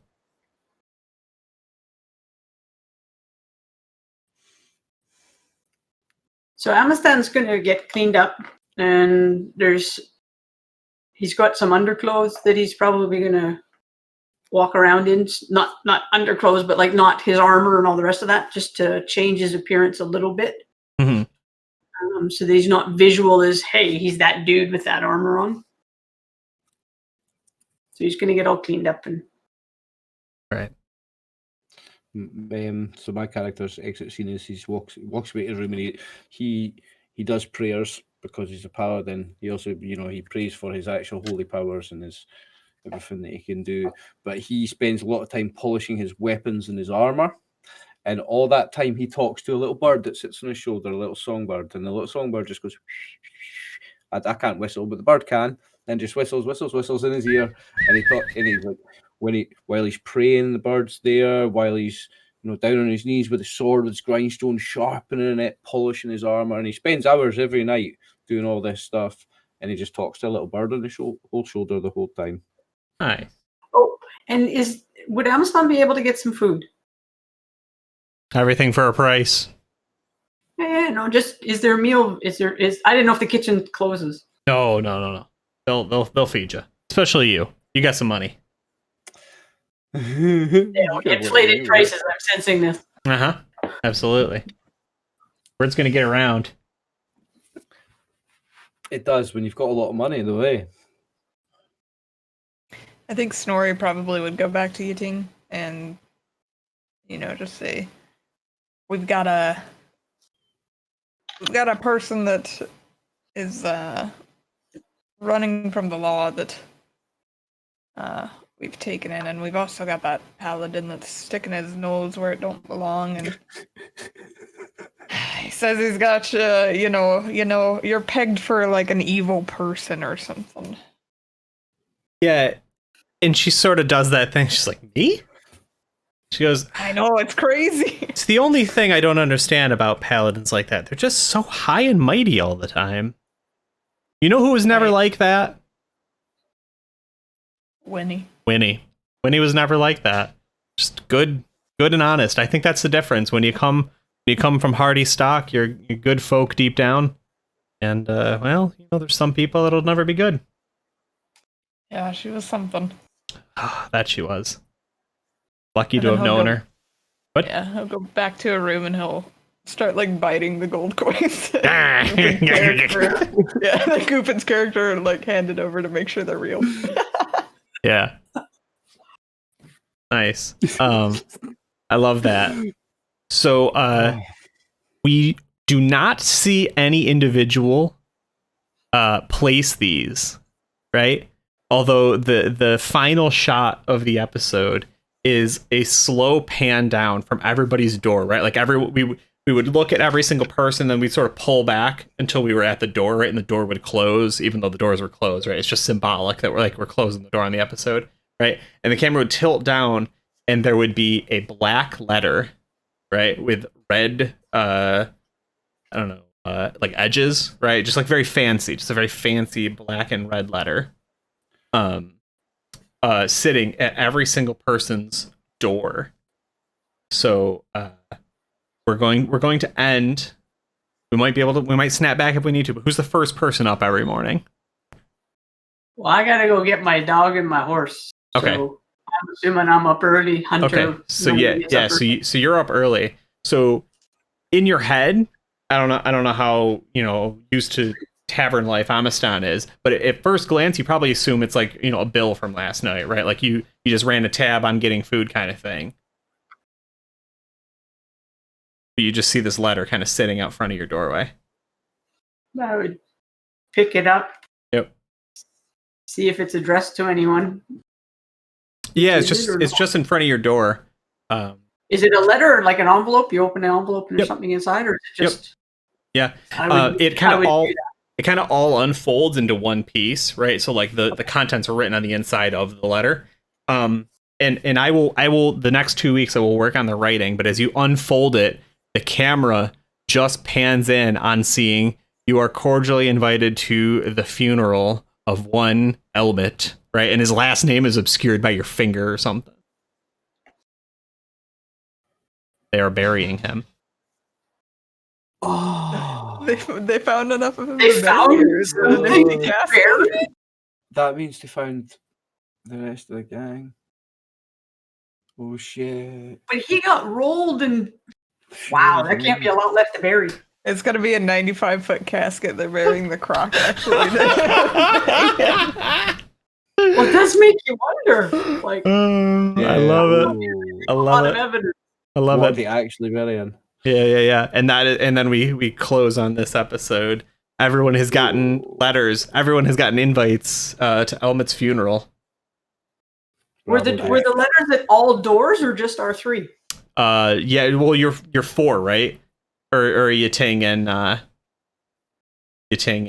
Winnie, or Yating and Snorri sharing. I mean, sure. I wasn't sure. I didn't remember. I mean, I feel like Yeah, Snorri's no. broke as shit. So Yeah, Just I remember, think- she's got another man's baby in her belly before you go sharing a room with her. Just No, I'm remember, not. I'm just not saying sharing that. the bed. I'm sharing the room. Yeah, I'm okay. here to, in case her water breaks. You know. yeah. All So right, yeah, aye, three okay. letters. 3 letters in front of 3 On to doors. you. Interesting. Yeah. All right. Thank you all so much. Yeah. Thank you. We got it. We got Like, back bravo. together. Yeah. We did. We figured it out. We got didn't it. kill each It- other. it on took- pink. That took 3 hours, but we did it. Oh, so much fun. Ah. Oh my goodness. I can't believe Griff, you almost died in week 1. Yeah. I that almost was- died. I almost got arrested. I got away. Yeah. Yeah. You No, got away that- so far. You didn't get arrested yet. Yeah, that I'm shocked you lived. I'm gonna be completely honest. I was like, all right, so you jump out and die anyway. You had some good rolls. You really Well, not rocked. during the fight, but I had good rolls during the escape. Yeah, well, I mean, you the Diro had Snorri's brother Eagle has 12 out of 27 left. It looks like the Diro had 3. He had 3 HP left. So if Menace had been able to actually jump Yes. on his butt, Yep. Almost guaranteed. If he had gotten either one of those opportunity attacks, those last 2 attacks, he would have dropped him. The Diro was Right, well, very, without- very close to death. Well, without a character, David, the Darrow having the red mustache, does that mean he's the same Darrow that had the interaction with Arix, the same Darrow that helped Arix steal a goose? Absolutely. Same guy? Yes. Like, us as players can see that. Characters have no idea, but I Correct. can see that, yeah? Correct. Okay. Yep. Yeah, Furiously takes notes. that plot line is to right. Eagle and that guy are buddy, and they tie back in some capacity to the dwarven aggression. Is what's happening. Yeah, I spotted that like right away. The dwarves are making inroads to the Elven Islands. Plot thickens. Dave. Yeah. Ryan, do you guys have somebody to raid? Hang on, because it doesn't show me at the side of Yeah, I didn't see any. the multi-stream. Just go back to me. I never have the stream manager open. I just open up the thing. Who have I got? Brutally honest, she's quite good. Oh, no, wait. I see Kobold Press is streaming some tabletop. They're cool. Global Press is cool. Yeah, Global Press is the publishers of Pathfinder. they're cool. My 2 suggestions are the French guy that I love and Zivashu, who raided Brew that time, the guy that raided Brew with like 50. Yeah. I've been watching him. He is using this new virtual tabletop called It's pretty freaking cool. It's Tailspire, it's called, and he's obviously got some closed early access because I looked on Steam. It's on Steam and it's not out yet. Oh, and cool. it just looks like a fucking dream come true, and I want it, and I want to have it, and I want to spend 18 hours a day playing with it. Oh, that's It looks cool. amazing. So I would suggest him. He's a much Okay. bigger streamer than any of us, but it's Yeah. about sending our viewers to a really quality one. It's not about Right. notice me senpai. Yeah, So who wants to host it? Dave, you want to host it? We'll send to Dave. sure. Yeah. Well, I'll just go raid him. But yeah, we'll do it. No, we'll send to you first. Right, I'm coming. Yeah. So everybody watching my stream, thank you so much. It's been a really fun one, and we'll be back in 2 weeks. Back We're in going to 2 raid weeks. Dave, who's going to raid Brew, and then we'll go raiding.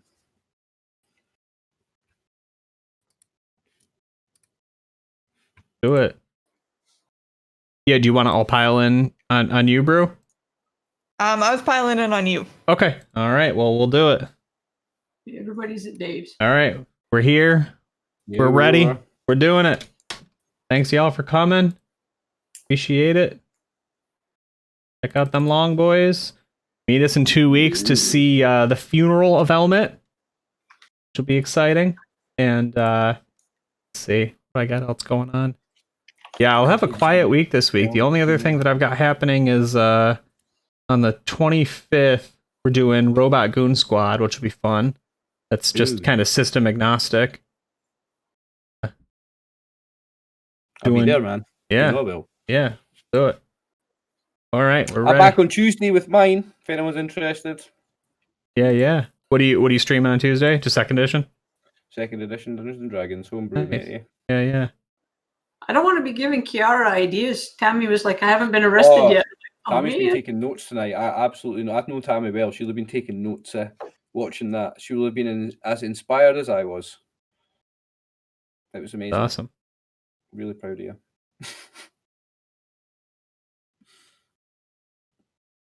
Oh, well, thank you, Dave. That was a lot of fun. Yeah. It was amazing. Thank you so much, Dave. Yeah, thank you. Yeah, we did good. That was